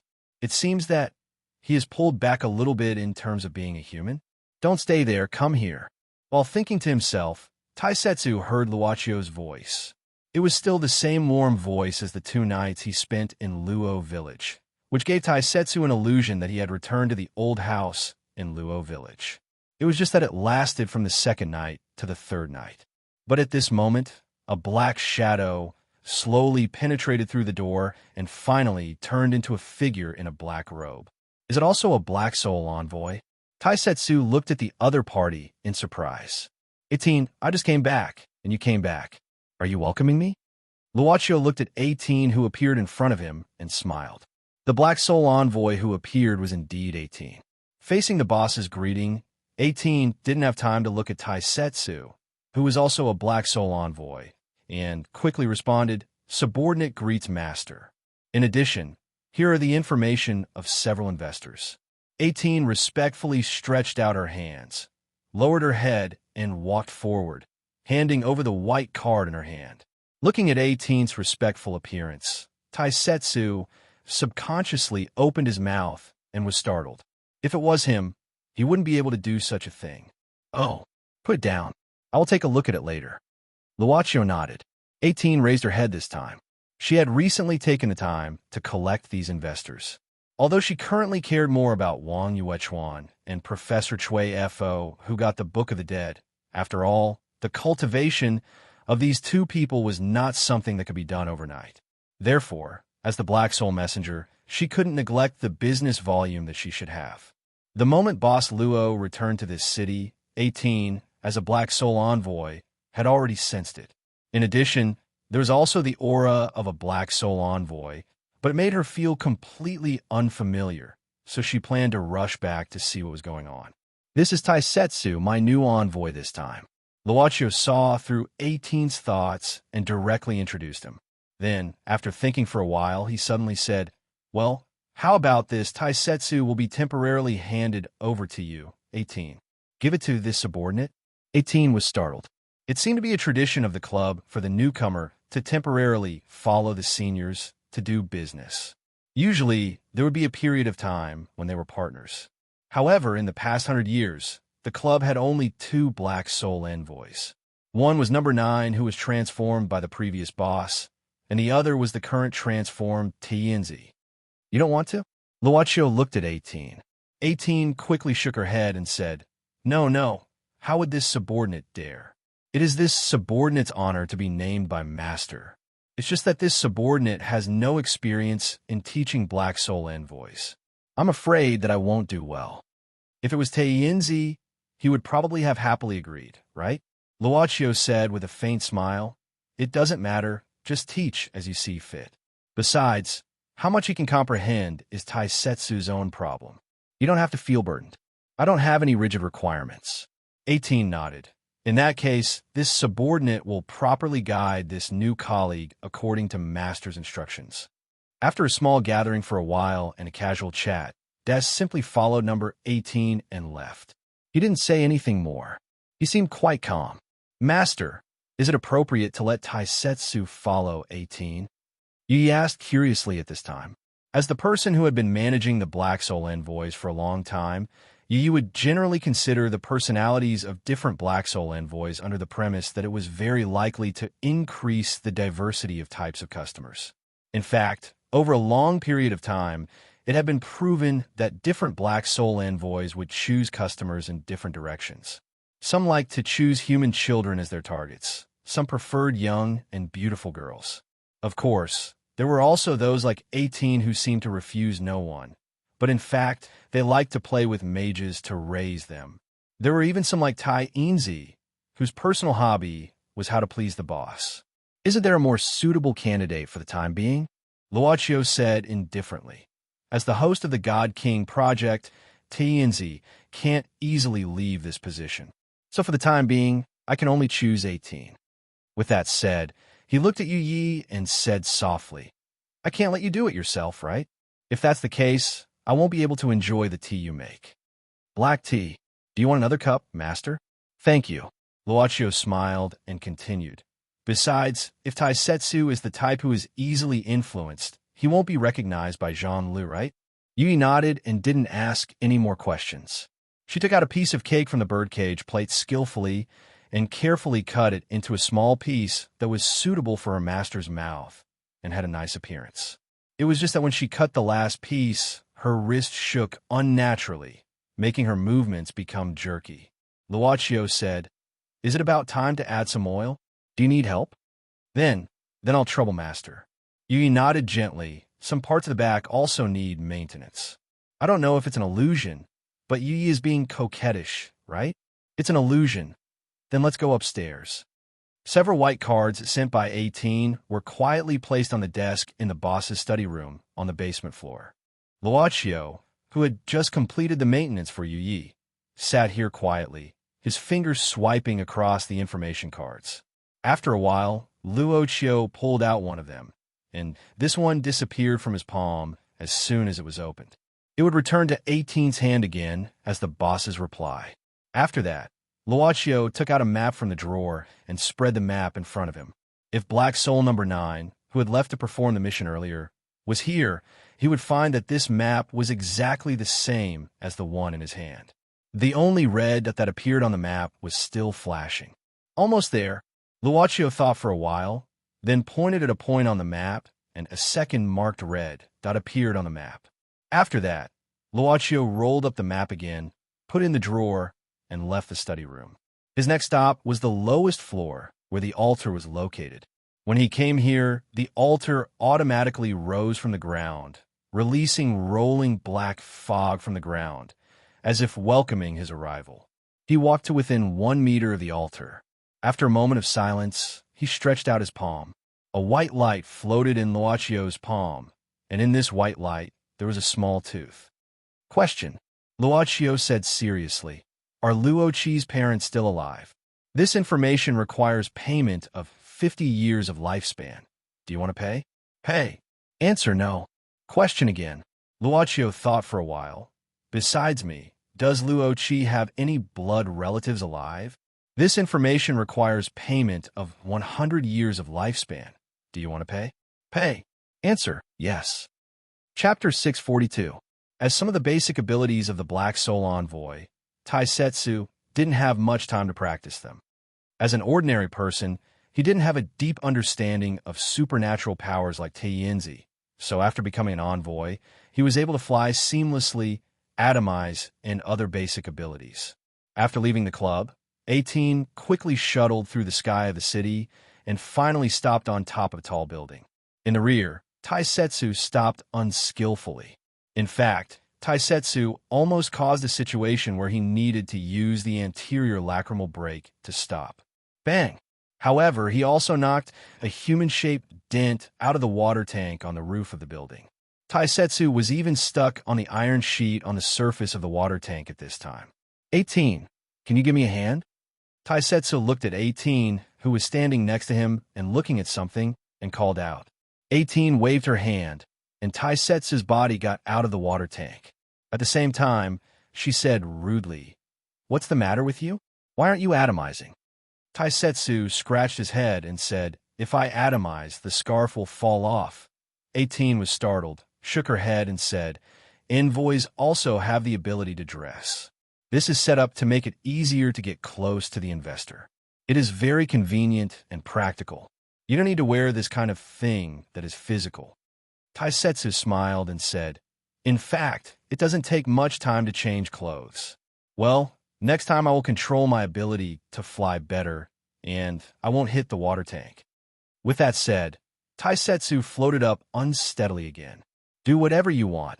It is your own freedom to do what you like." 18 said indifferently, and continued to look ahead. Although she agreed to guide Taisetsu, 18 has been a Black Soul Envoy for a long time, but she hasn't taken on a similar job. Instead, among the existing envoy who is on vacation, she is unexpectedly enthusiastic about teaching newcomers. Looking at Taisetsu, floating like a toddler who has just learned to walk, 18 couldn't help but secretly shake her head. The new master actually transformed an ordinary person into a Black Soul Envoy, although they had some complaints in their hearts. Under the premise that they couldn't betray him, they could only criticize him in their hearts. Sure enough, it's still not easy. Taisetsu muttered at this time. 18 was about to say something, but she suddenly stopped. Taisetsu reached out and grabbed the key pendant hanging on his body. "Jean-Lu!" Taisetsu shouted, and then a sword light shot out, turning into a simple bronze sword shape. The manifested Jean-Lu released a strong airflow, causing 18's black robe to flutter. At this moment, the Jean-Lu sword had automatically arrived at Taisetsu's feet. Taisetsu seemed to have found a balance point all of a sudden. His figure instantly stabilized, and he soared into the night sky like a legendary sword immortal. He didn't seem shaky at all. Taisetsu circled around one last time, and then stepped on his sword as if he was stepping on a scooter, and stopped in front of 18. Now, there's no problem. I should be able to keep up without any problems. Where are we going next? This is the Jean-Louis sword?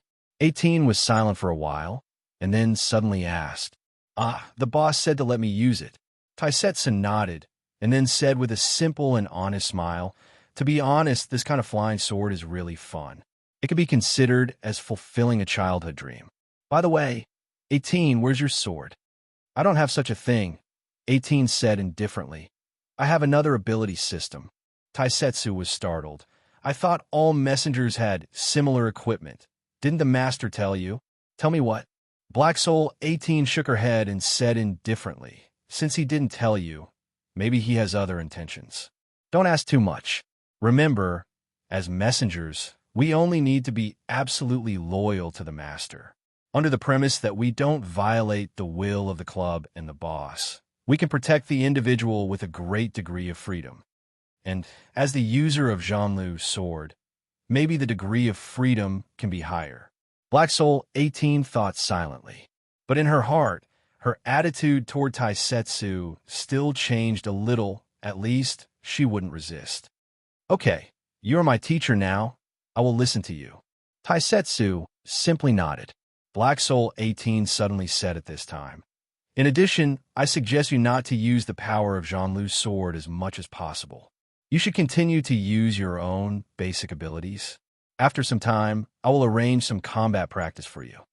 Combat practice? Taisetsu frowned, shook his head, and said, to be honest, I don't like to fight now. It's not up to you. Black Soul 18 said seriously, as the user of Jean-Louis' sword, wouldn't it be a big joke if you can't fight? And not only do you have to learn how to fight, but you also have to be proficient in fighting. Taisetsu frowned and subconsciously asked, 18, actually, do we have something like an enemy? For example, there are hostile forces who don't like us, or enemies who want to snatch territory or something. 18 sneered and said, enemies? Don't joke. In this world, there's no such thing. And what we have to face is definitely not something you can imagine, nor is it something like the concept of enemy. About this, when you can completely release the power of Jean-Louis, even without me, Yu Yi or master should tell you. Taisetsu jumped down from Jean-Louis' sword, held the hilt, and looked at the quaint long sword. Although I don't like to fight now, I can't repay the kindness of boss in this life. If he needs it, the sword's hum was crisp, as if responding to Taisetsu. A glimmer flashed on the blade of Jean-Louis' sword, and it finally changed back to the original shape of a key pendant, which was hung on Taisetsu's body again. I will listen to you and practice my own abilities more. Only then did 18 nod. Taisetsu asked curiously at this time, 18, what do you actually look like? I only see a black mist on your face. Let me take a look. Taisetsu only heard 18's voice was gloomy and hoarse, and he was also very curious about this temporary teacher and future colleague. There is no need for that, 18 said indifferently. The aura of each black soul is different, and it can be distinguished by this. When you see more black soul envoys, you will naturally know this point. Okay, Taisetsu nodded with slight disappointment. At this time, a white card suddenly appeared in front of 18. Master has approved it. 18 grabbed the white card, and after a while, she looked at Taisetsu and said, since it has been approved, let's start working. Listen, you must learn how to fight, but you must also learn how to work as an envoy. Okay. When Luochio went upstairs from the second floor, Yi, who had been repaired and restarted, was already sitting quietly in the lobby. When she saw Luochio appear, Yi quickly stood up. Master, are you going home? Yi stroked the hair of the headphones and asked, what does Master want to eat for breakfast tomorrow? Chinese food. Luochio thought for a while, and then suddenly asked, by the way, Yi, have you ever been to South America before? South America? Miss Maid shook her head. If it's just about geography and history, I've read some of it, but I didn't really go there. During the period of my birth, I was active in Europe, and then I went to Master's country. Are you going to South America? No, not for the time being. Luochio shook his head. Let me think about it again. Well, I have to go home. My phone is about to explode. Master, take care. Oh, by the way, Luocio turned around and said softly, "New hairstyle. It looks good." She was used to having long hair scattered, but now with a hairpin, it was a suitable discovery. Facing the master's praise, Miss Maid didn't hesitate to smile. After Luocio left, the lights in the club lobby went out one by one. Miss Maid sat on a chair and left a light on. Chapter 643. The white card has the ability to automatically track the customer. Black Soul envoys are invisible to ordinary people. The conversion between reality and reality requires the use of thought, but compared to hiding, it is more difficult to appear in front of people. Along the way, 18 carefully guided Taisetsu on how to use his ability more proficiently. Finally, 18 stopped at the bottom of a building and looked up. "Our target is here." Taisetsu also looked up curiously and asked. 18 nodded, and then walked straight into the lobby under the gaze of the security guard in front of the building. Taisetsu still had some misgivings, but after trying to imitate 18's appearance, he found that it was as if the door to a new world had been opened. Taisetsu waved his hand in front of the security guard and shook his head. The other party acted like nothing had happened and yawned quietly. "Don't be bored, follow me." "Oh, okay." Taisetsu walked up to 18, thought of a question, and asked, "By the way, are there any rules for us to choose customers?" "Generally, the quality of the soul is high," 18 said indifferently. "Of course, it is very difficult to encounter a truly high-quality one." Taisetsu frowned. "The soul, does it mean that the value of a pure soul is higher? If that's the case, wouldn't a naive child—" "What? Do you think that if the other party is a child, you won't be able to do it?" 18 sneered. Taisetsu inexplicably felt a chill in his heart, but he nodded quite decisively. "I'm sorry, I really won't do it. However, I heard that there are a lot of envoys, so I can't care about anything else, but at least I will take care of myself." "Not bad." 18 nodded and casually pressed the elevator button. "At least you won't be stupid enough to want to influence other envoys. However, you can rest assured that although there are envoys who prefer children, there have never been many of them. Now, there's probably only one left. Moreover, purity doesn't mean that the quality is high. An individual's soul contains too many things. Therefore, a blank piece of paper is just a blank piece of paper. It's not necessarily precious. After all, every individual starts from a blank piece of paper." Taisetsu quickly followed him and asked, "What are the things that affect the quality?" 18 said indifferently, "Thoughts, behavior, character, one's own ability, talent, or his social status, or how many people he can personally influence, how great his influence is, or even how many people care for him. Even the changes in an individual's heart during a certain period of time will have different levels of quality. For example, strong emotions, attachment, love, pain, hatred, and so on." Speaking of this, 18 suddenly looked at Taisetsu, and the black fog from the power of the hat rolled slightly. "And among these, hatred is the easiest." Taisetsu was stunned. "You're saying that you'll set a trap to make the target hate you. But didn't you say that customers are willing to buy whatever they want?" 18 smiled coldly and said, "Voluntarily? When they opened their mouths and said what they wanted, was it not voluntary?" Taisetsu, "Remember, as long as there's a need, there will be a place for us to exist. As long as people are still people, as long as they're still alive, there will definitely be dissatisfaction. As long as people still have pursuits, there is no such thing as voluntary or not. Greed is something that has been written into the soul since before birth. So what if we, as messengers, set a trap? Isn't the existence of this world a big picture set by a minority? All laws are also created by a minority. As for humans, they could only live in this game called reality. What? Are you going to fight for the injustice of all mankind?" Taisetsu shook his head. "I don't mean that. To be honest, I'm also an unclean person, and I also understand the principle that people have no choice in the world." 18 nodded slowly. "It's best if that's the case. However, this is only my own course of action, and it may not necessarily suit you.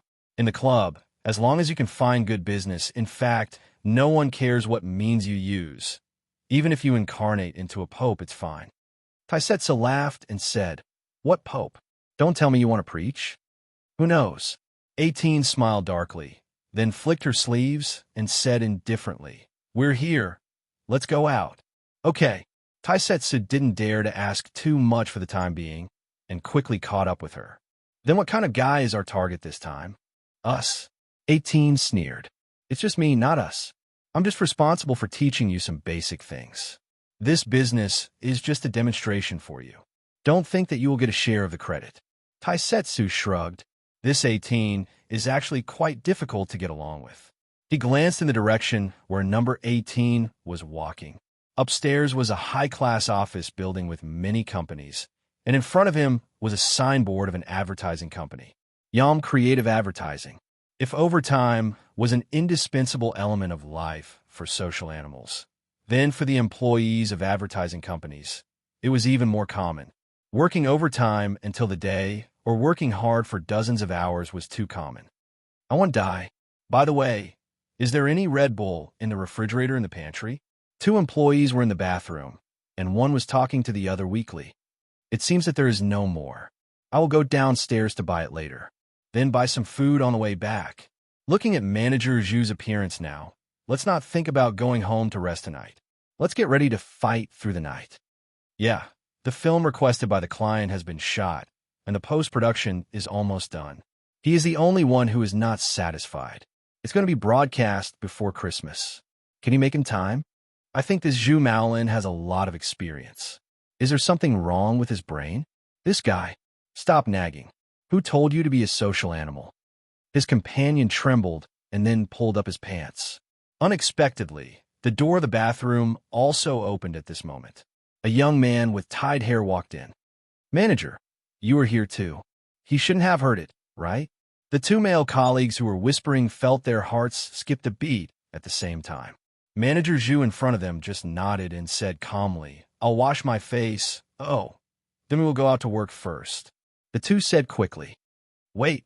Manager Zhu suddenly shouted at the 2. "Boy, help me find some information of other advertising models. I want unfamiliar and pure ones."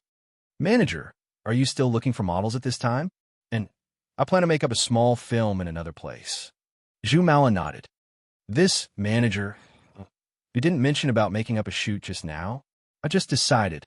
Zhu Maolin waved his hand and said, "You don't have to find those famous ones. As long as they're new, cheap, or even students, it doesn't matter. I just want a right feeling." "But who knows what kind of feeling you want?" Manager Zhu. But the person who was appointed didn't dare to say a word. He could only agree. As a social animal, unless he wanted to fire the boss, he was really powerless to resist the orders of the leader. It was also a work order. Who cares? Anyway, if it goes wrong, you'll be the one to take the blame. "Okay, I will go now. By the way, go downstairs and buy some food and drinks. If you want to drink Red Bull, buy more. Ask Amy to reimburse with the department funds later." Got it. Sure enough, he heard it. Chapter 644. There was one thing that Taisetsu had already begun to admire number 18. That was, Taisetsu found that she could stare at him motionlessly for more than an hour. As for whether number 18 blinked or not, it was unknown. If it took such a long time to stare at a so-called investor, or even more than that, then Taisetsu felt that the work of the Black Soul Messenger was definitely a hard job. But then again, this person named Zhu Maolin was indeed like what his subordinates thought, a workaholic. Such a person is probably the favorite general of the company's boss, right? It's just that the company's boss likes him, but it doesn't mean that the people below will like him. Number 18, is this guest difficult to deal with? Taisetsu couldn't help but ask after all. At this time, number 18 just slowly turned her head and glanced at Taisetsu. Then she continued to look at Zhu Maolin, who was in a meeting overnight. She didn't make a sound. Taisetsu asked for a snub, so he had to look around.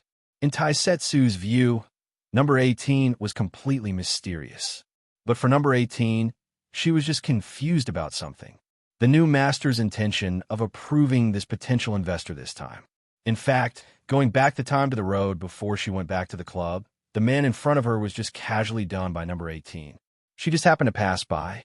She felt that this person's soul power was not bad, so she also made a white card. Zhu Maolin naturally couldn't be compared with the other investors she found, although the other investors' information cards were not necessarily very serious. It was certain that the effort spent was much more than the one in front of her. The new master actually approved this investor, who was more ordinary than the others. Is this a warning to my work attitude? On the other hand, she had now observed Zhu Maolin for some time, but she had a feeling of not knowing where to start. It was not because of insufficient ability.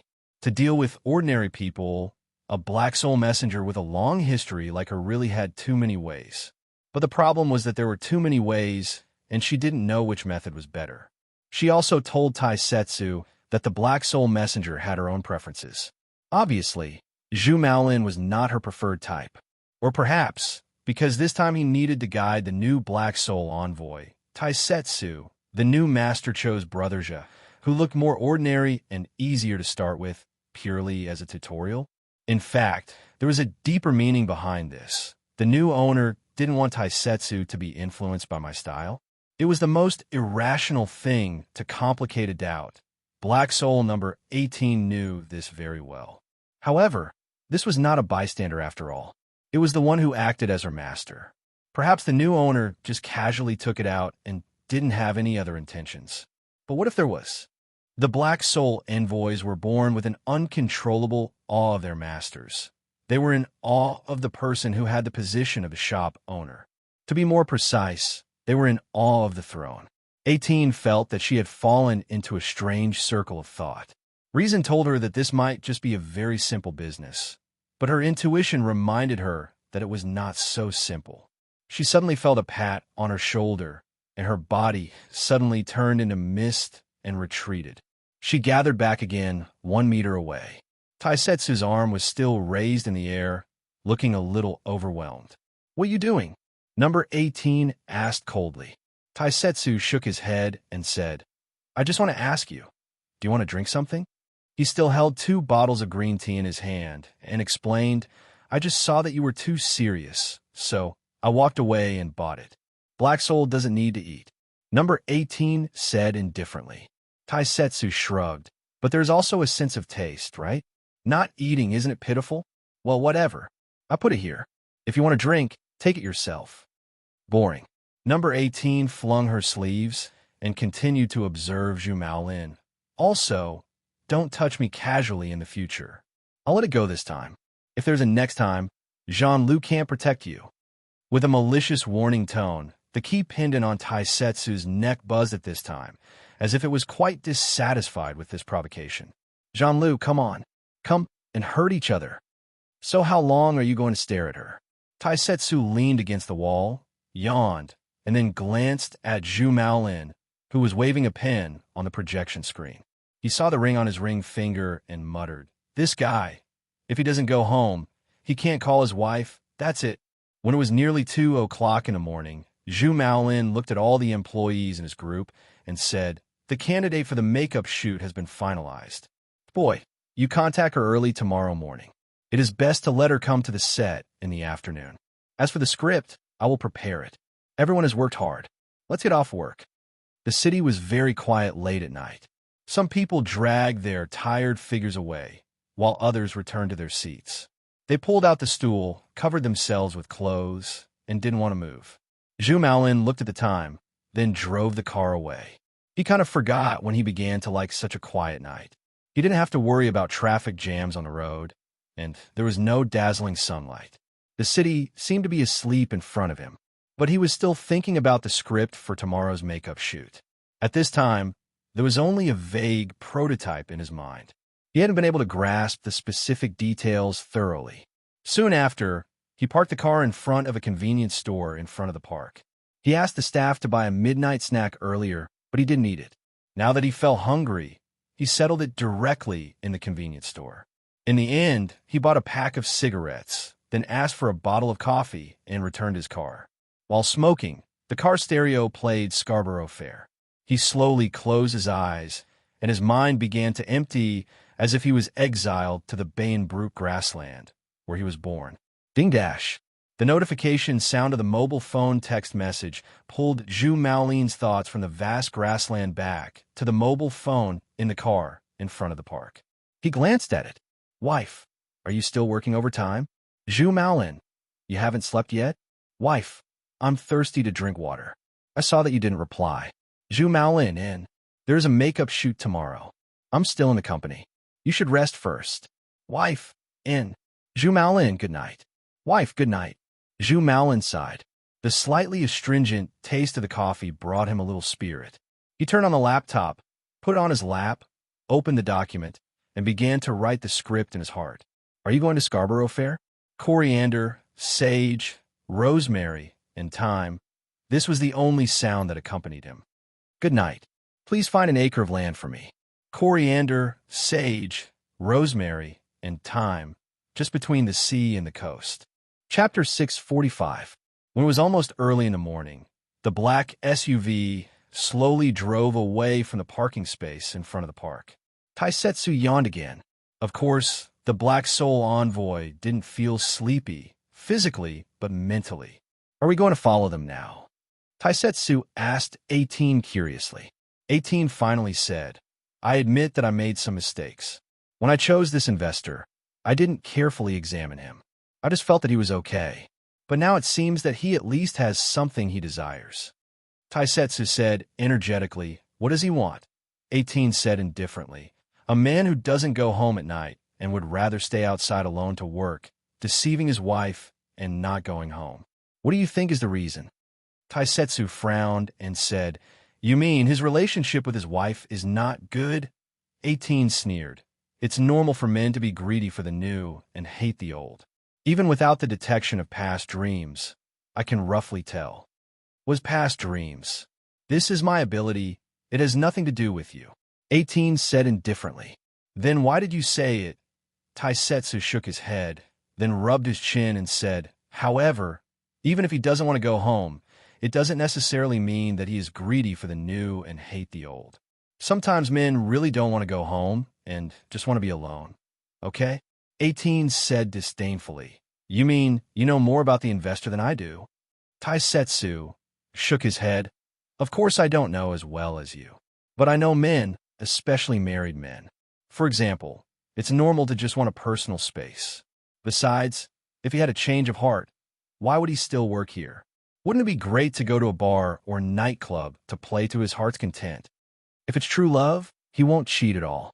If he cheats, such feelings are no longer pure. There has never been a good man. Big sister, have you been stimulated by something? Okay, let's not discuss this issue, okay? Taisetsu waved his hand and said, anyway, you won't understand that as a man, sometimes he just doesn't want to go home. I don't know how to explain it to you. You won't understand anyway. Are you mocking me? 18 said coldly. No, it's just that men understand men better. Taisetsu quickly said, speaking of which, should we still follow them? They have run so far. Zhu Maolin would make his movements as light as possible, usually at this time, when he returned home. However, a pair of slippers had already been placed at the door, and the light at the entrance was also on. It was probably because the person had never thought of turning it off after turning it on. Zhu Maolin silently put on his shoes, glanced at the food covered with a gauze in the living room, and walked into the bathroom to take a shower. Then, he returned to his room and tried his best to relax his footsteps. Even the way he lay on the bed seemed to be very careful. He set the time on his phone, but it wouldn't disturb his wife, because he knew that she always went to work early in the morning. Thus, his day ended at 5:17 in the morning. Her day started at 7 o'clock in the morning. When she got up, she saw her husband next to her. Then, she washed up and prepared breakfast. She knew that no matter how late her husband came back, he would always go to work on time during the day, rain or shine. He was never late when he was not on vacation. Then, she would go to work. At 7:40 a.m., she was ready to go out, and then wrote a note on the table to remember to eat breakfast. Of course, the food left last night had been thrown away. At 8:30 a.m., the phone rang. Zhu Maolin opened his bloodshot eyes and hurriedly dressed and washed up. The clothes he was going to wear today were already prepared on the hanger. Even the tie was already matched. Then, he frowned and changed into a new set of clothes from the wardrobe. Then, he picked up his briefcase and hurried out the door. After the door of the house was closed, Zhu Maolin walked out, but he suddenly opened the door and walked back. He picked up a piece of baked bread from the dining table and went out again. It was 8:45 a.m. at this time.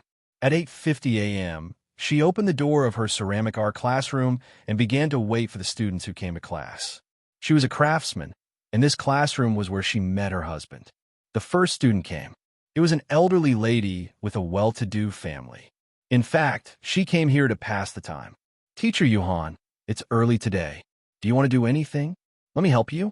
No need. Why don't you prepare by yourself first? Her name was Ho Chun Yuhan. Ho and Chun. She followed her father's surname and her mother's surname. It seemed that because her father couldn't win against her mother's surname was ranked first. Teacher Yuhan, why haven't I seen Sister Li and Sister Zhang today? Today? Well, Mrs. Li said that she will accompany her husband out for dinner today, so she won't come. As for Mrs. Zhang, she wants to accompany her son to see the piano teacher today, so she won't come. Ho Chun Yuhan thought about it and agreed. Oh, I see. I still want to ask Sister Li to have lunch together. It's a pity. Teacher Yuhan, why don't we go out for lunch together? You won't go home at noon anyway. Sure. She didn't think too much about it and agreed. She was also afraid to eat alone, lunch, or dinner alone. At noon, the two women, who were more than 10 years apart in age, spent some time in a nearby restaurant, chatting and chatting. They talked about domestic trivialities. It was really a waste of time. 1:43 p.m. Manager, the lunchbox is here. Let's eat first. His colleague was called Little Wang. He came back alone with the lunchbox for the whole group in both hands. Everyone rushed forward. Zhu Maolin held the lunchbox and continued to think about some small details.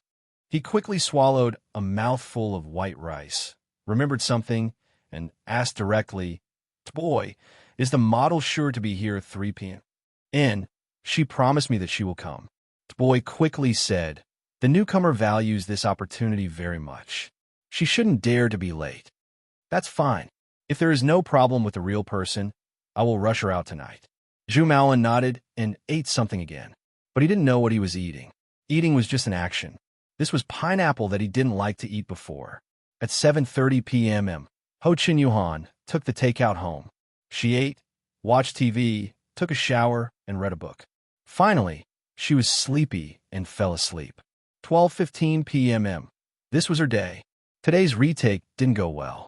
The real person didn't have the ideal photo, so Zhu Maolin rejected it. In the end, he had no choice but to delay for another day. At 3:30 a.m., a little early, he went to bed gently again. His day was over.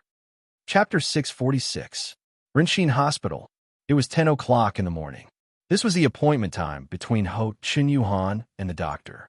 In the waiting room, pregnant women were sitting in twos and threes. Some were chatting, and some were dozing off. Maybe they were sleeping with the little life in their bellies. Ho Chun Yuhan didn't like the smell in the hospital very much. She was anxiously waiting for her number to arrive. At least she was anxious in her heart.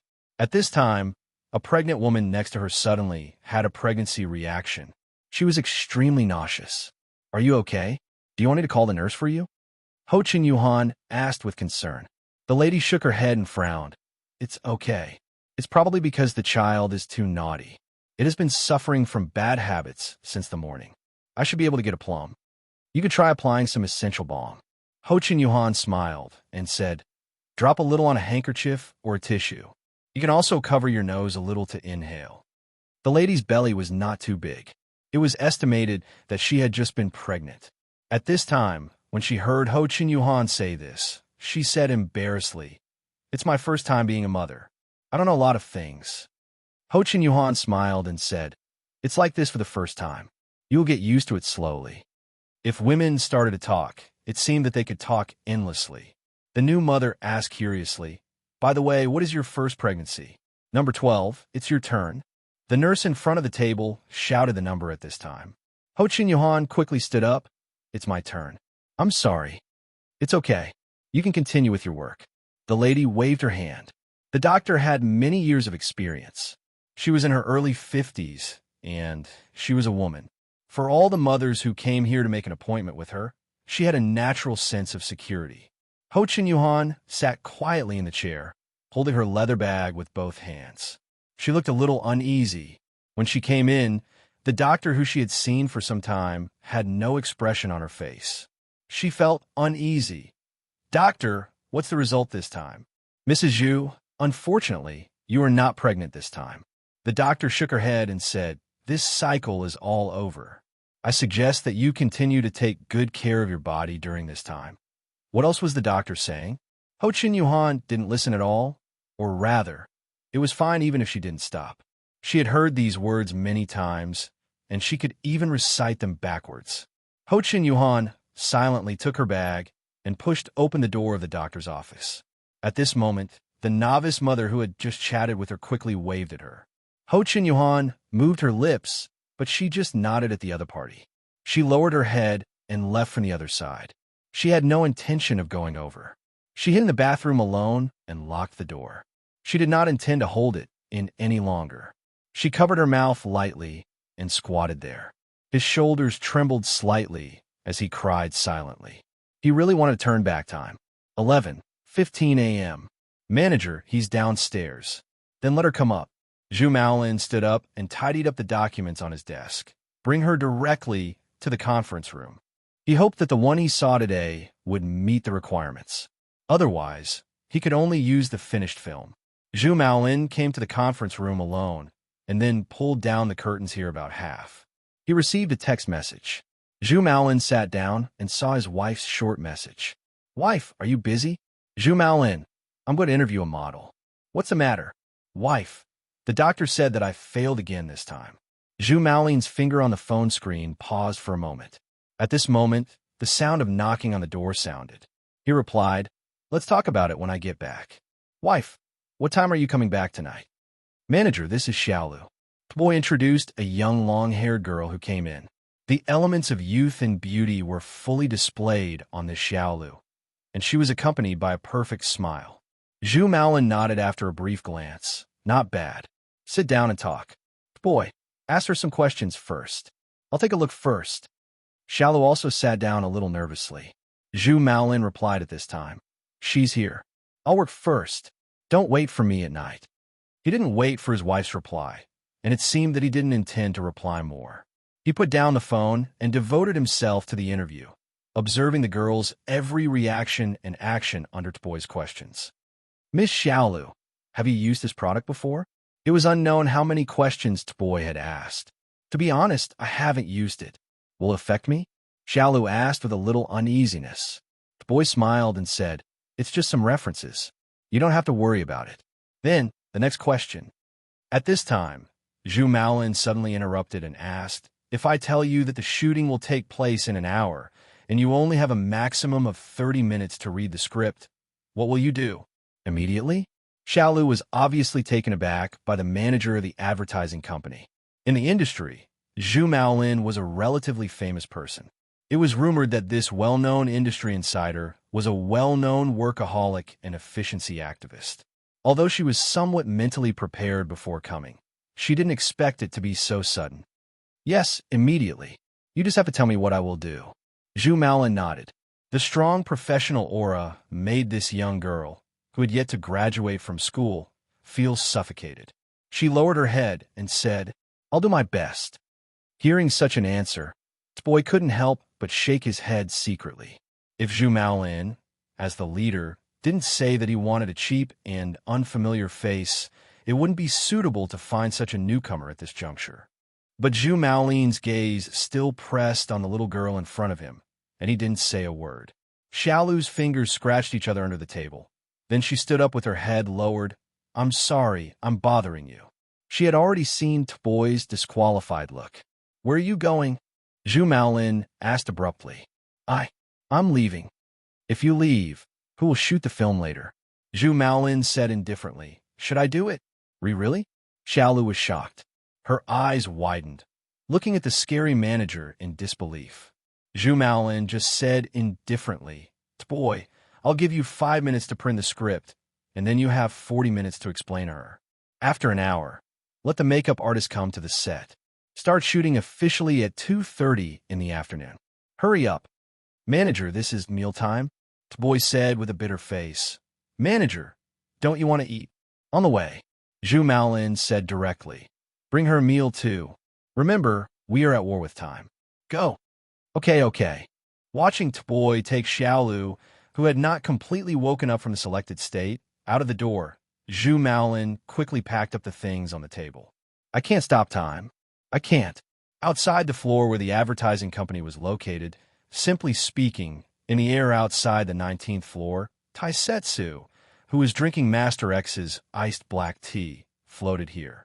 While practicing his flying ability, he watched the performance of the guest here, and another guest.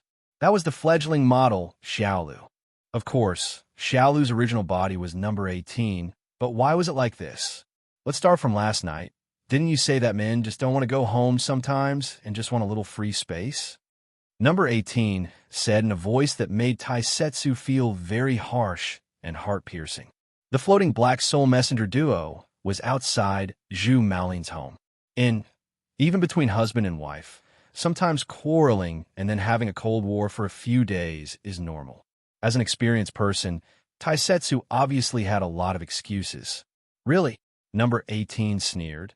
If it's just a cold war, will his wife prepare breakfast for him every day, knowing that he will come home late? Will she put slippers at the door?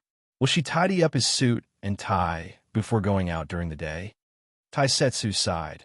Well, this couple is indeed a little cold. By the way, didn't you say that you have the ability of the past dream? If I use it, I might be able to find a root cause, right? It's my freedom to use it or not. Number 18 said indifferently. I naturally have my own way. In addition, since it's teaching, I will teach you how to do the basic guidance method. How? Taisetsu asked curiously. Number 18 sneered sinisterly. However, the laughter gradually became peaceful from the gloomy coldness, and finally became pleasant like a silver bell. Dressed in a black robe, with a face full of fog, the old witch who was as terrifying as the owner of the candy house in the fairy tale disappeared. Instead, it was replaced by the tall, pure, and lotus-like Xiaolu. Number 18 smiled and said, like this. Big sister, isn't this the most unconventional honey trap? Taisetsu was taken aback. Although he felt that number 18 looked really good like this, he was not necessarily surprised. Back then, when he was still in the club, he fought for territory, fought with enemies, and did everything. Although Taisetsu would not take the initiative to use women, he would not necessarily reject it. Okay, are you going to let Zhu Maolin cheat on you? Number 18 sneered. Then she ignored Taisetsu. I still have things to do. You can go do whatever you want. Tomorrow, I will appear directly in front of the investor like this. After speaking, number 18 turned into a black smoke and left. Taisetsu sighed at this moment and muttered. This Luochio asked me to follow number 18. Is he messing with me? Taisetsu shook his head. He glanced at the couple sleeping back to back in the room from the outside. He was about to leave. When he passed by another room next to him, he suddenly stopped and took a look. Empty. This was a room with nothing in it. Xiaolu and Tboy were in the car, busily discussing the shooting. Zhu Maolin also drove his own car and headed towards the shooting location.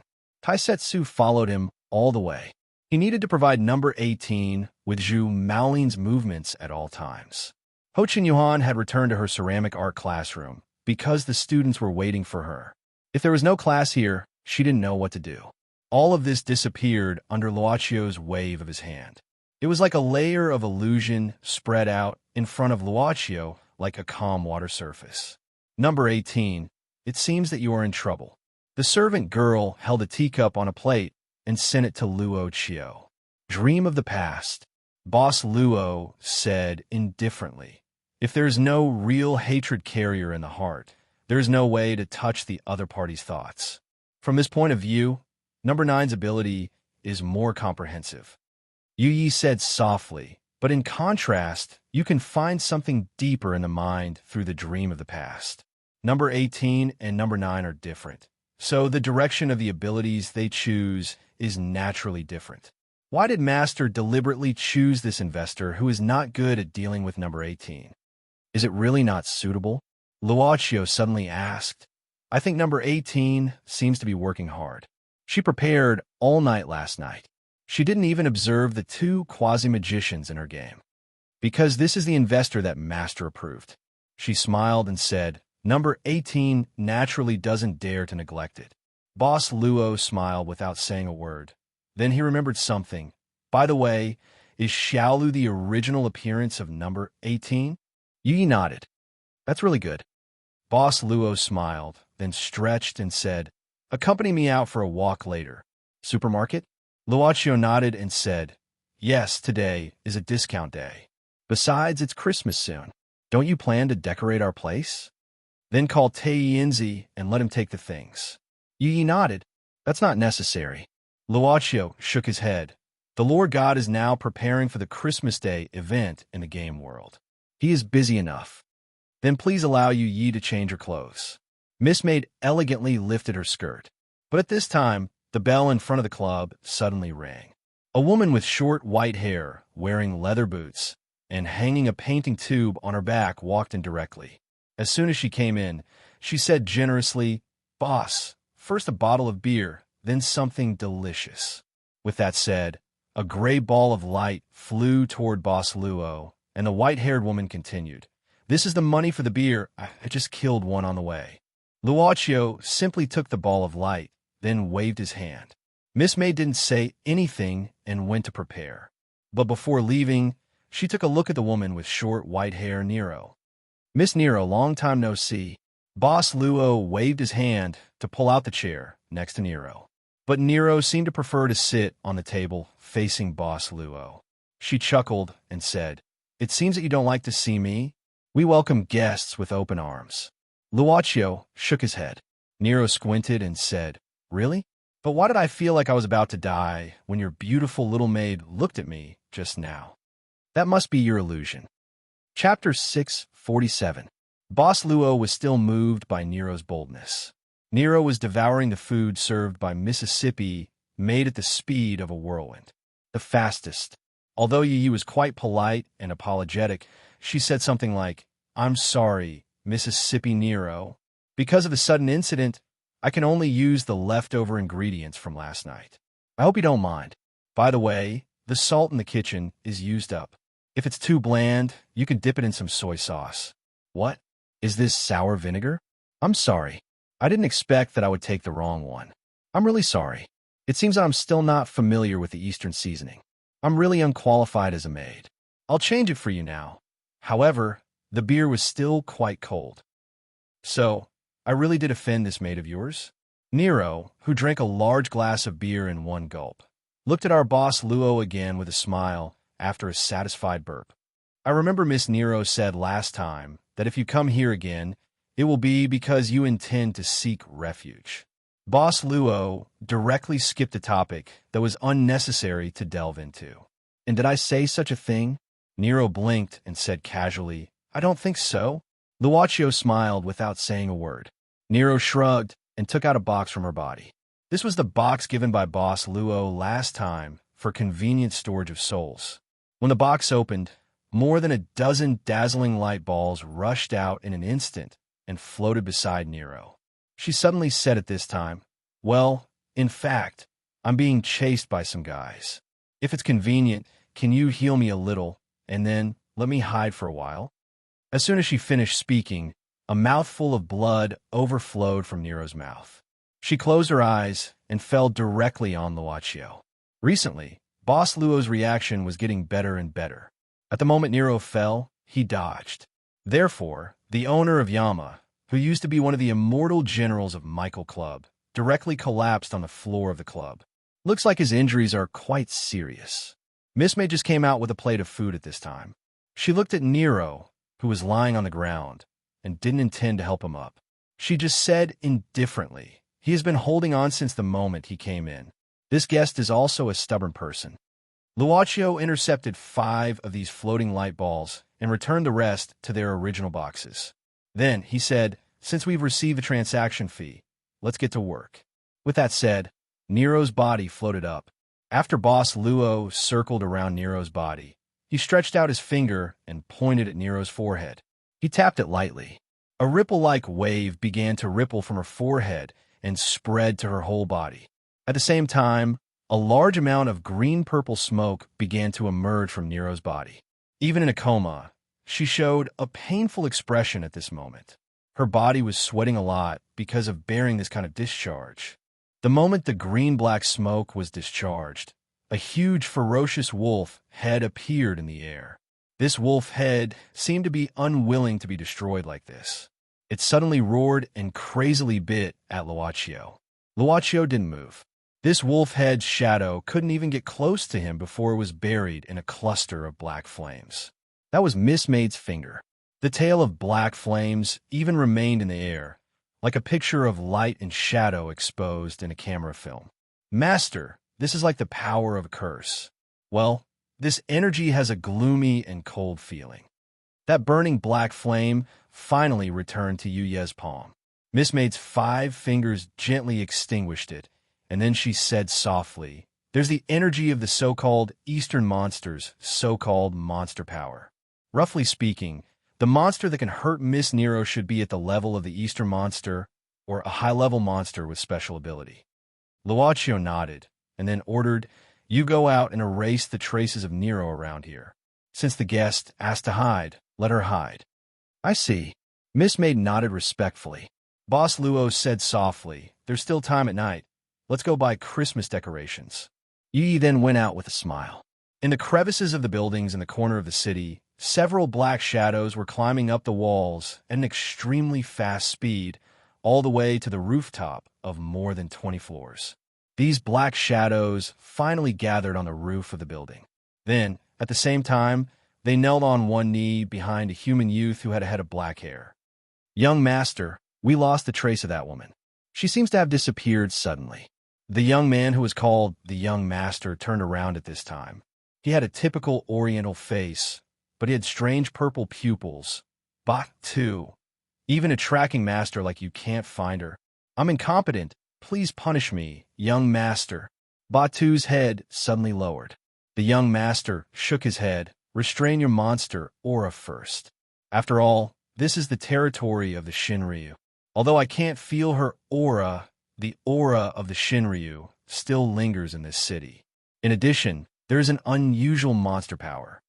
Another subordinate suddenly said, "I heard that the aggressive Sun Shaosheng is also in this city." The young master nodded. "It turns out to be this kind of mysterious monkey monster. I've heard that. This time we chased all the way here just for the stolen secret treasure in the clan. We should try not to provoke Sun Shaosheng. Since the Greedy Wolf clan lost the last Greedy Wolf decades ago, we have to be more cautious." Batu suddenly said at this time, "Young master, what about Master Longjun?"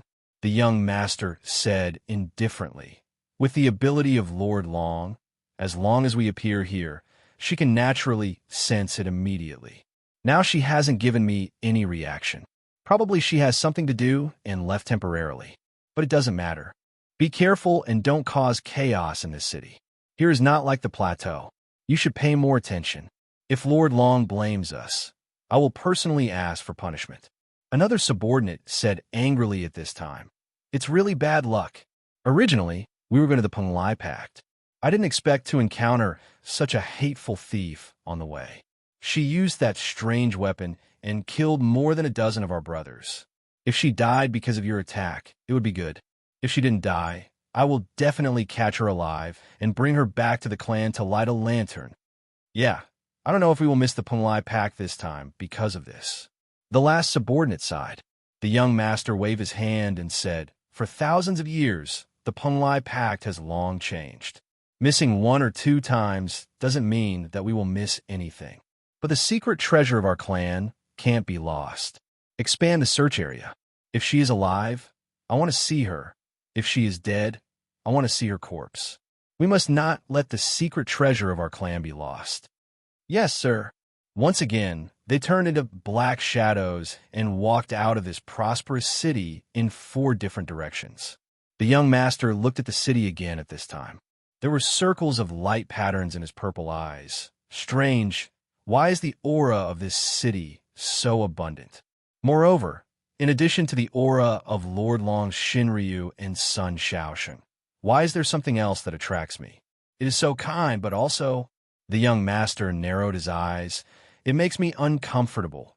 In the open space, a flying football directly hit Juefeng's face.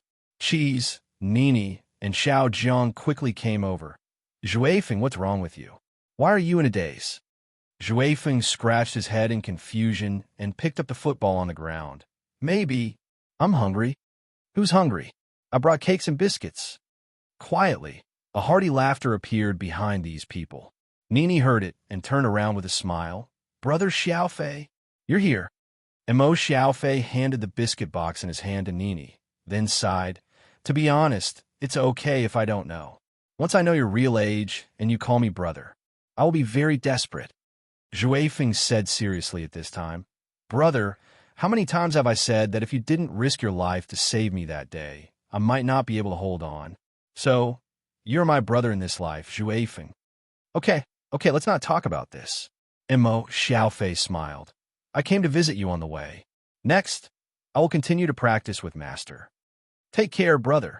Juefeng put his hands on his waist and sent him off respectfully.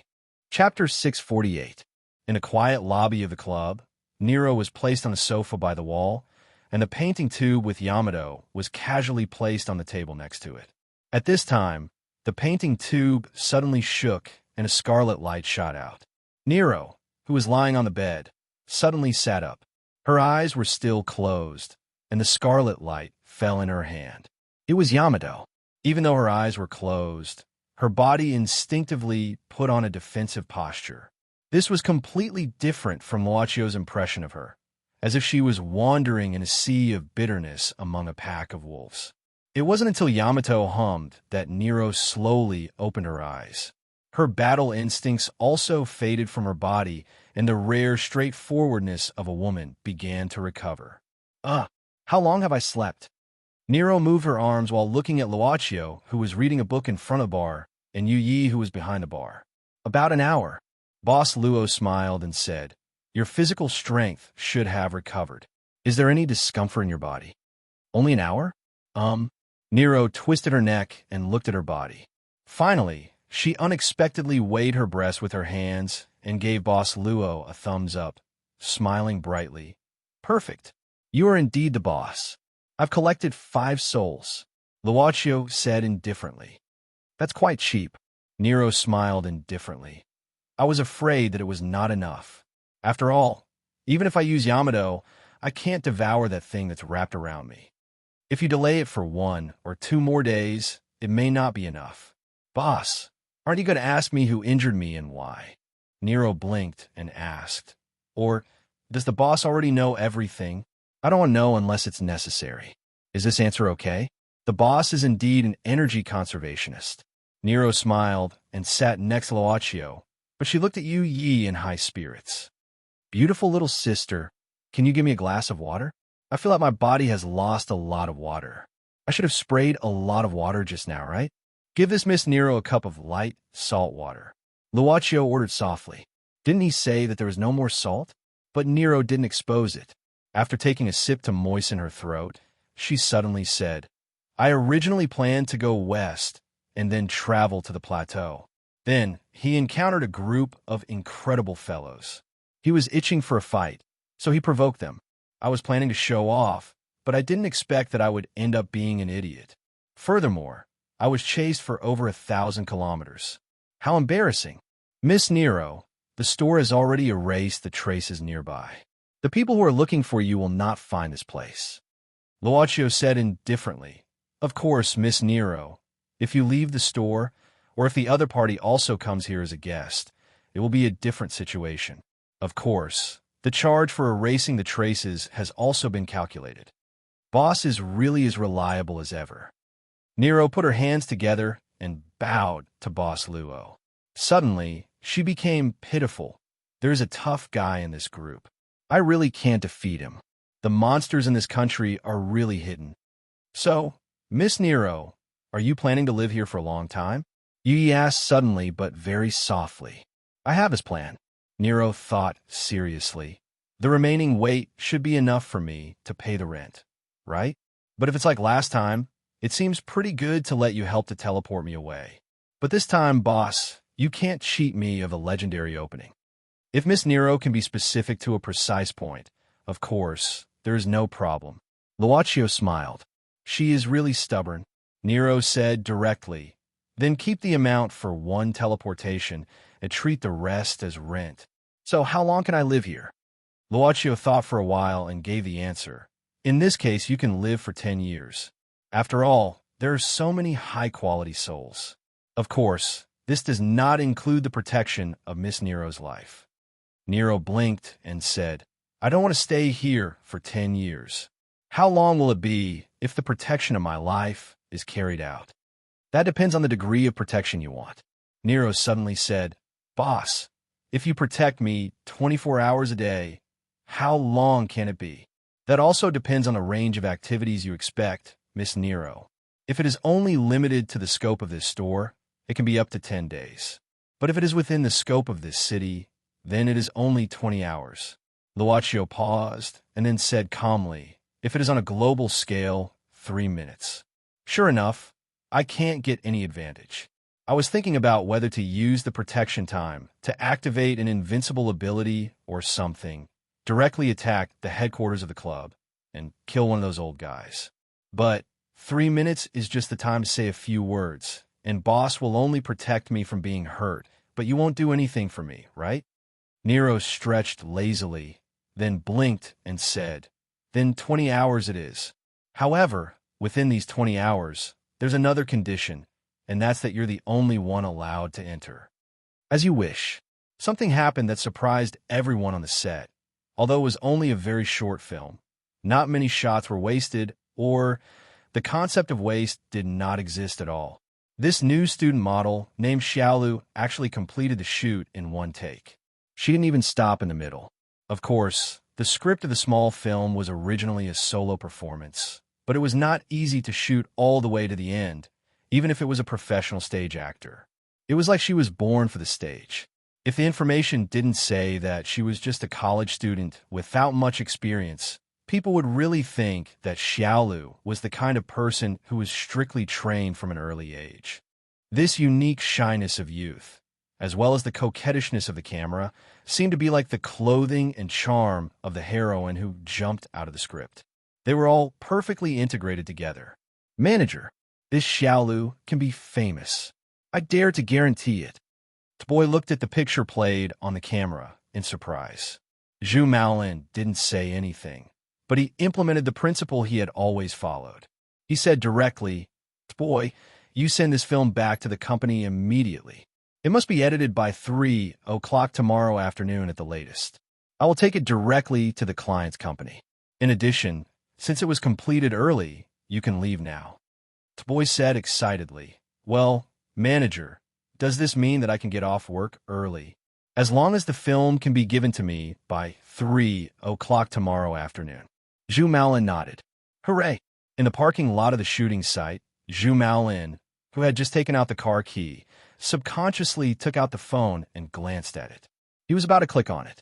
At this moment, Xiaolu trotted all the way, panting slightly. Manager Zhu, what's the matter?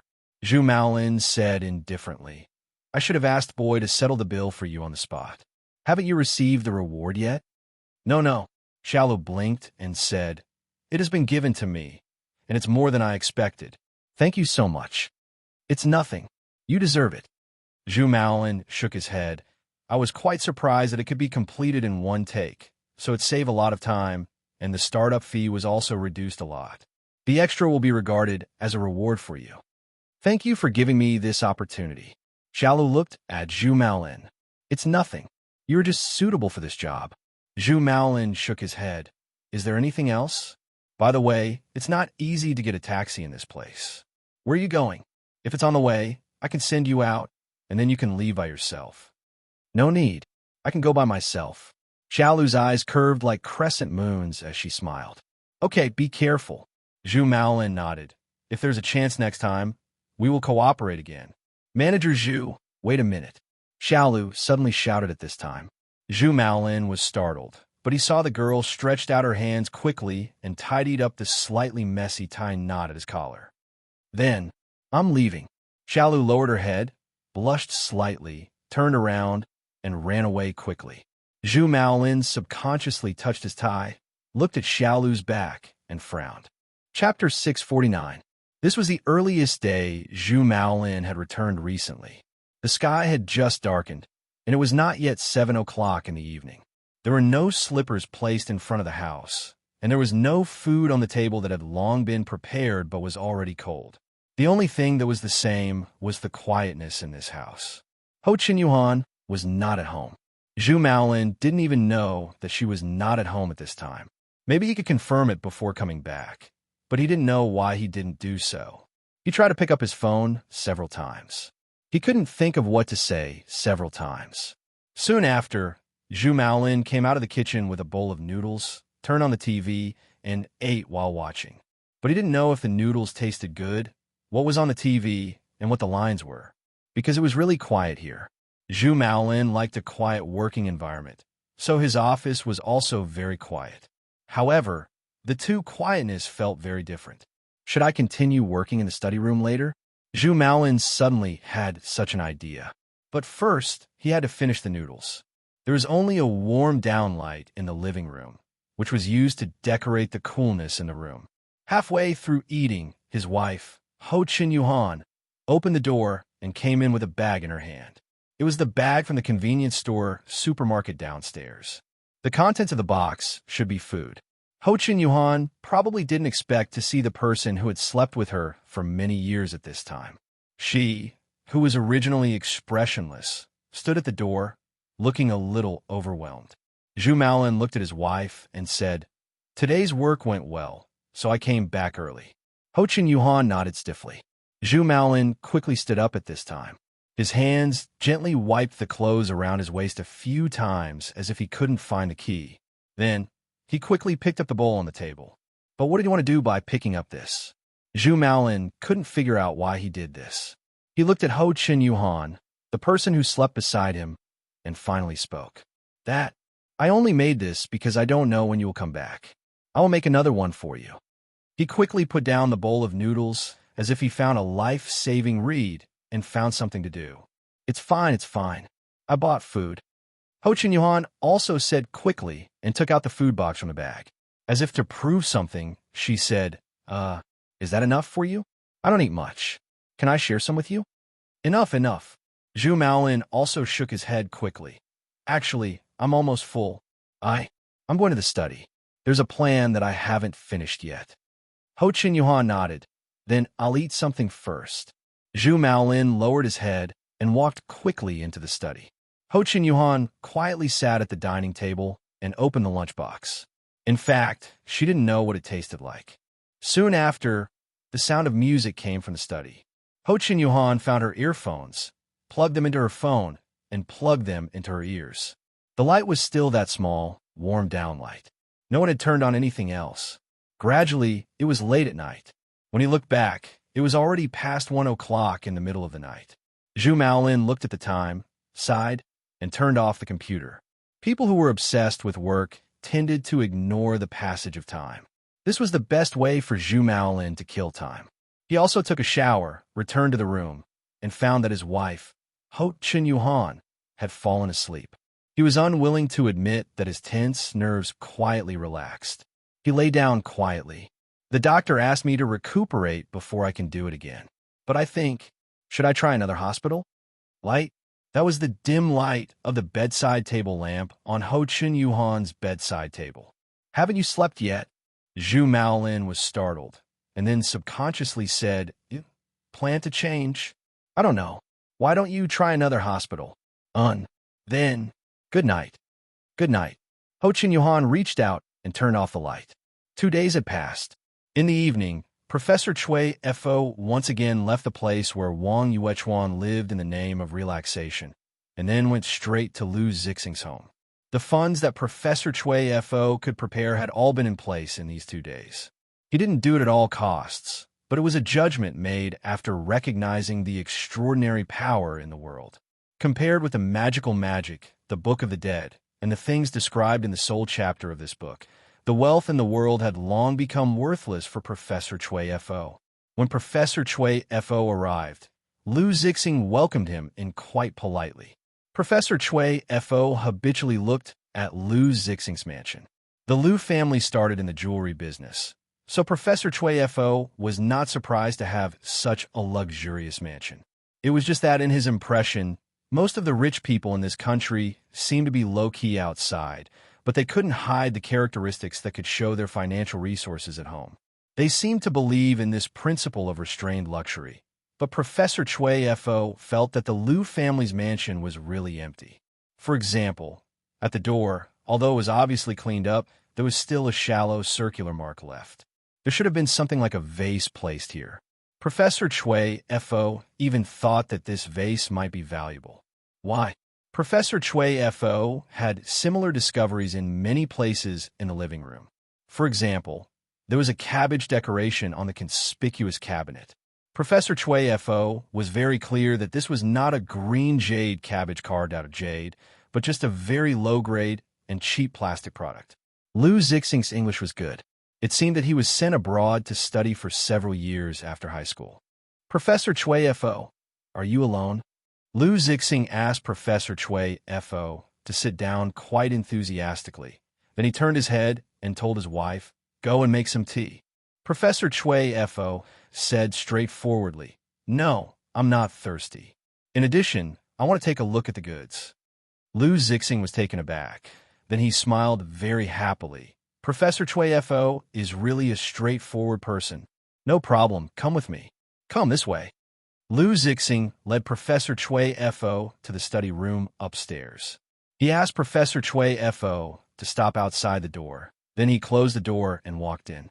In the position of a painting hanging on the wall of the study room, Lu Zixing opened the safe in this house. Now, he could open the safe at will, because everything here had already become his, and it was completely legal. Thanks to the mysterious merchant, he was able to own everything at such a young age. When the safe was opened, the lighting system in the safe was also activated. Now, in one of the layers of cabinets, there was a delicate box. Inside was the item of this transaction, a black diamond. For some reason, every time he saw this black diamond, Lu Zixing had a sense of fear from the bottom of his heart. In his impression, after his father got this black diamond, his father's temperament seemed to have changed a little. He even subconsciously attributed some of the things he had experienced in this mansion that he didn't want to mention to this black diamond. Lu Zixing even summed it up as an ominous object, even though this thing seemed to attract him every time. However, the disgust suppressed the attraction of the black diamond. So he planned to sell this thing as soon as possible. In fact, it was also a helpless move, because he really owed too many gambling debts outside. Since Luong died and safely and legally inherited the wealth of the Lu family at the cost of family affection, Lu Zixing had a period of time to reflect on the painful experience.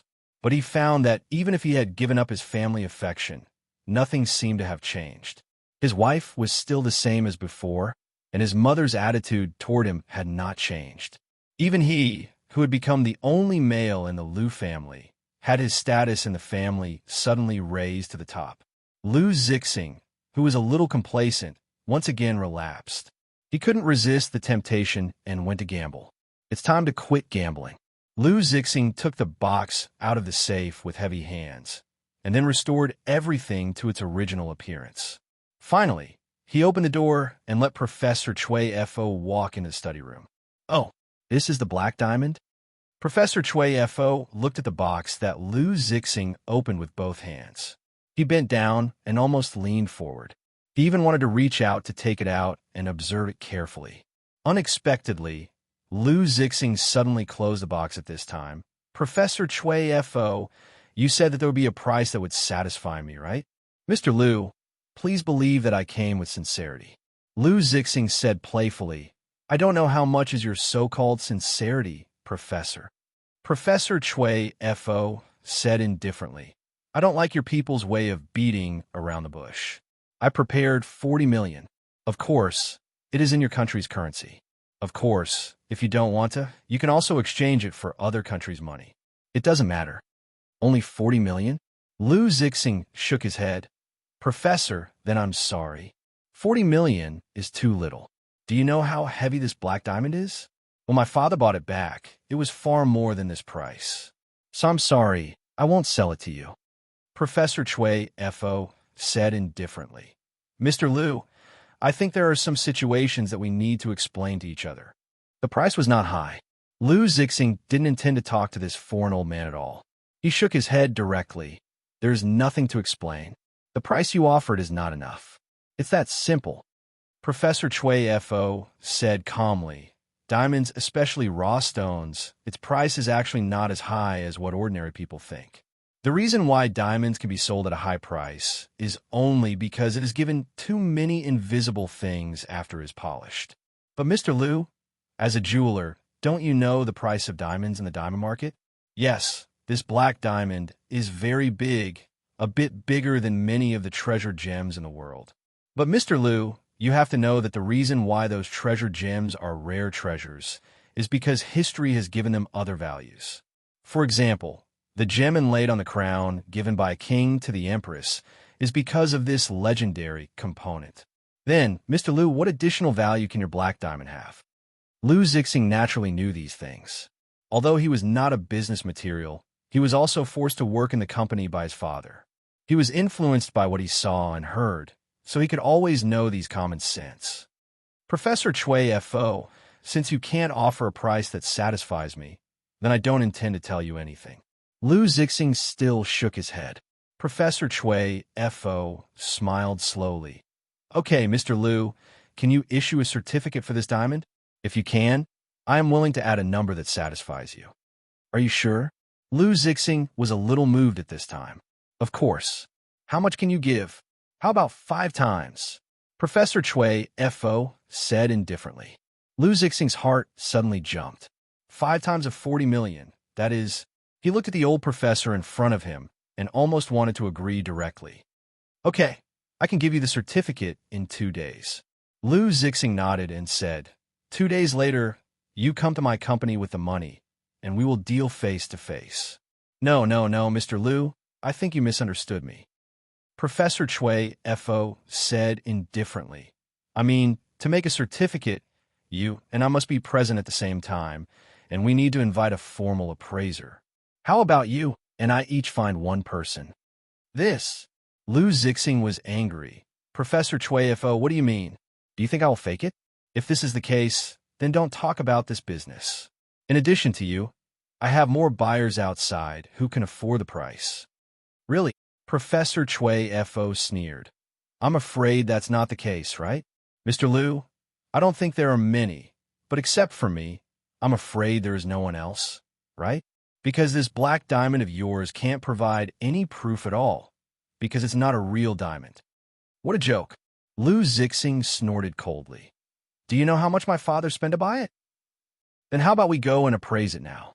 Professor Chui Fo smiled and said, if it's true, you will be satisfied with the price. If it's not true, then I'm sorry. I won't buy it. Liu Zixing looked at Professor Chui Fo, then looked down at the box on the table. His eyes wandered. What the professor said was true, because he had already thought about this problem long ago, and he found the company's appraiser to do a test. This was not a diamond, but a crystal. It was another element. The carbon of the diamond couldn't be found at all. The appraiser even said that this thing could be bought from the crystal market for only 100 or so yuan. At least 50 million, no less. Liu Zixing suddenly stared at Professor Chui Fo. Professor Chui Fo shook his head. I'm sorry, Mr. Liu. I don't think you are sincere. I don't think this deal should continue. Then goodbye.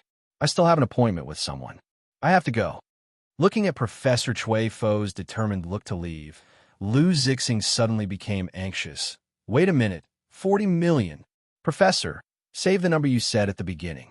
This black diamond is yours if you buy it. Chapter 650. How much gambling debt did Liu Zixing owe? Regarding this question, perhaps even he himself didn't dare to think too much about it. He clearly knew that this kind of casino was a pit, but he was definitely not the only one who would jump into it. There were also many people who were far richer than him, and at the same time had far more debts than him. It was just that now, the huge debt he signed made him unable to repay it, and these were hidden from his mother and wife. Even if he invited Professor Chui FO to come tonight, he only told his wife that he was an ordinary business friend. He didn't disclose the matter of buying and selling this black diamond, no. It was the matter of this black crystal. As this foreigner said, this black diamond was not similar to a real diamond at all. There was no way to produce a certificate that could make people trust it, so there was no buyer at all. If he agreed, directly from the beginning, it would be 40 million. Lu Zixing was extremely regretful at this moment. 38 million. It can't be lower. 35 million. Reduce it by another 2 million. 30 million. 28 million. Lu Zixing finally gritted his teeth. 20 million. If you don't want it, I'll cut it into pieces. I won't sell it to you. What an idiot.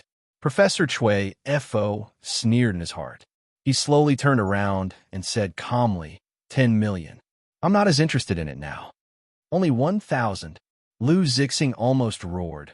You're going too far. He even spoke his native language. Obviously, Professor Chui FO couldn't understand it all. Mr. Lu, you have to know that only I am interested in this thing. With that said, Professor Chui FO took out the checkbook, quickly wrote a number, tore it open, and held it between his fingers. If the deal is made, you can immediately check the authenticity of the money. Lu Zixing gritted his teeth. The thing that only gamblers had was completely exposed. That was to gamble. How would he know whether he would lose or win if he didn't gamble? I'll tell you, Lu Zixing said in a deep voice. I won't sell if the price is too low. Professor Chui FO, I'll tell you honestly now that this thing is not a diamond at all. It may just be an ordinary crystal, or it may not even be a cheap crystal. But you want it, right? Professor Chui FO's eyes narrowed slightly. If you don't want it, you won't come to me at all. Lu Zixing sneered, yes. I've looked for many sellers, but no one was willing to buy it. But that doesn't include you. That doesn't include you. In other words, apart from you. Therefore, the right to speak is with me. Now listen to the cards, Professor. My cards are obviously bigger than yours. I like your temperament now, Mr. Lu. Professor Chui FO smiled slightly. What do you want now? 30 million. Lu Zixing said calmly. Let's not talk nonsense. I believe you came here to bargain with me. Therefore, 30 million is the lowest price I can accept. If you want it, then take it. If you don't want it, then leave. Professor Chui Fu said indifferently. Mr. Lu, apart from me, I'm afraid you can't even earn 100 yuan for this thing, right? Lu Zixing suddenly smiled and said, Professor, similarly, apart from me, you can't find this thing anywhere else. You are still willing to talk to me, which means that you must be interested in this thing. So, is there any need for us to continue bargaining like this? Oh, dear Mr. Lu. Professor Chui FO nodded. I think you could become a very good businessman, but why do you encounter such difficulties now? Maybe you're just unlucky. I just can't control my desire to gamble. Lu Zixing sighed in his heart. Okay then, 30 million. Professor Chui FO nodded. Then he wrote a new check. Although he didn't have much opinion on this money now, if he could lower the price, it was in line with human nature. This was not the professor's own country. Except for buying this thing from Lu Zixing with money, he had no other better and faster way to not get into trouble. After Lu Zixing verified the authenticity of the check, he finally handed this ominous black diamond to Professor Chui FO. 40 million. It should be almost enough to pay off his current debts and make up for some of the funds he embezzled from the company. Lu Zixing personally sent the professor out of the door. Only after watching him leave did he breathe a sigh of relief. He returned to the living room. At this time, his mother, Lu Shi, and his wife were sitting here. There was no expression on their faces. Lu Zixing instinctively felt that something was wrong. He asked, "What's wrong? Why aren't you talking?" At this time, his wife glanced at it and suddenly sighed. She took out something from the briefcase next to the sofa and put it on the table. She pointed and said, "Lu Zixing, sign this." Lu Zixing frowned, picked up the document, and looked at it casually. After seeing the contents of the first page, Lu Zixing's face changed dramatically. He quickly flipped through the document in his hand until the last page. Then he suddenly said angrily, "What is this? Are you crazy? You actually want me to sign this thing?" This was a document asking him to resign from the company automatically. Lu Zixing's wife said indifferently at this time. The conditions are already very good. As for the compensation after your resignation, it is almost enough for you to live for a while. I hope you can sign it. After all, we don't want to have too much trouble. What medicine did you take today? Lu Zixing looked at his wife incredulously.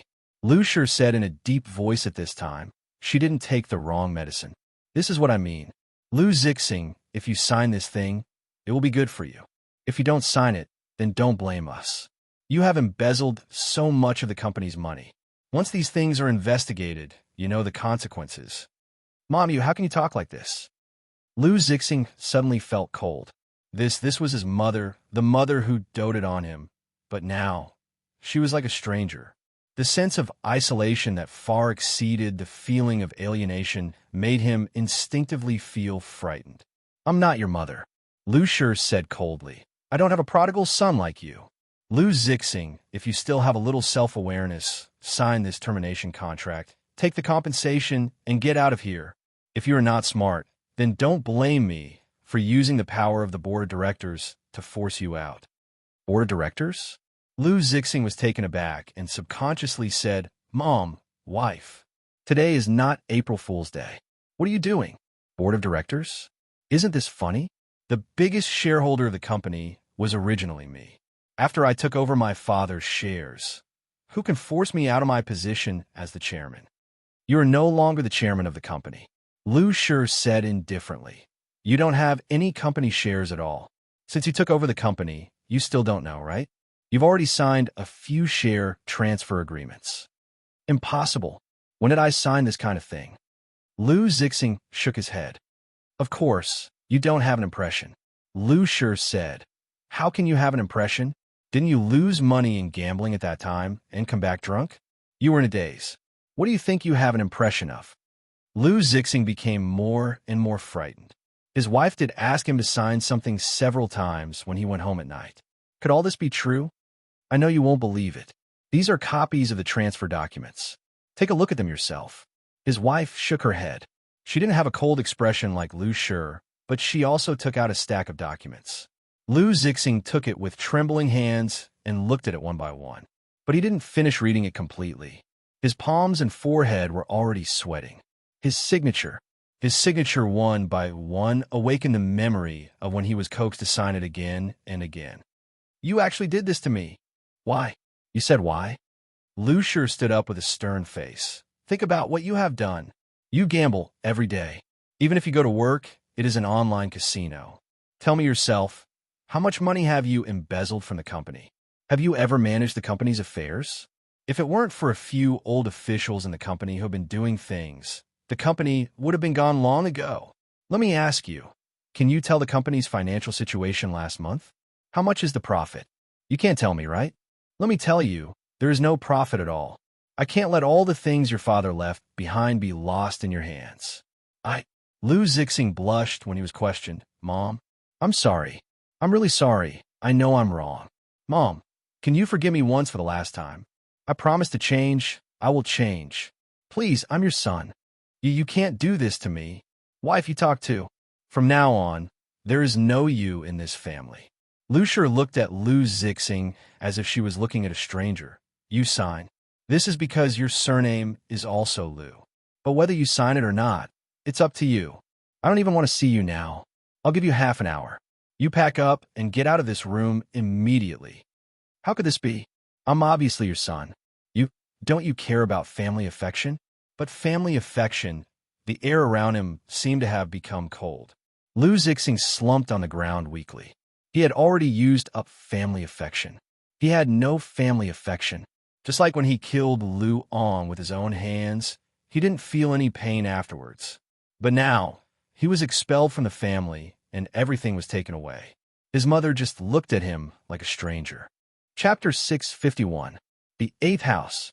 This was what she had been told by the people who had brought her to this place.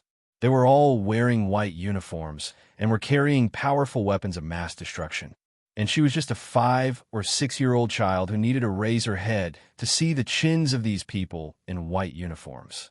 A little girl who was wearing the clothes prepared by these people and had already cleaned them. She met a lot of people on the way here who were all wearing white uniforms.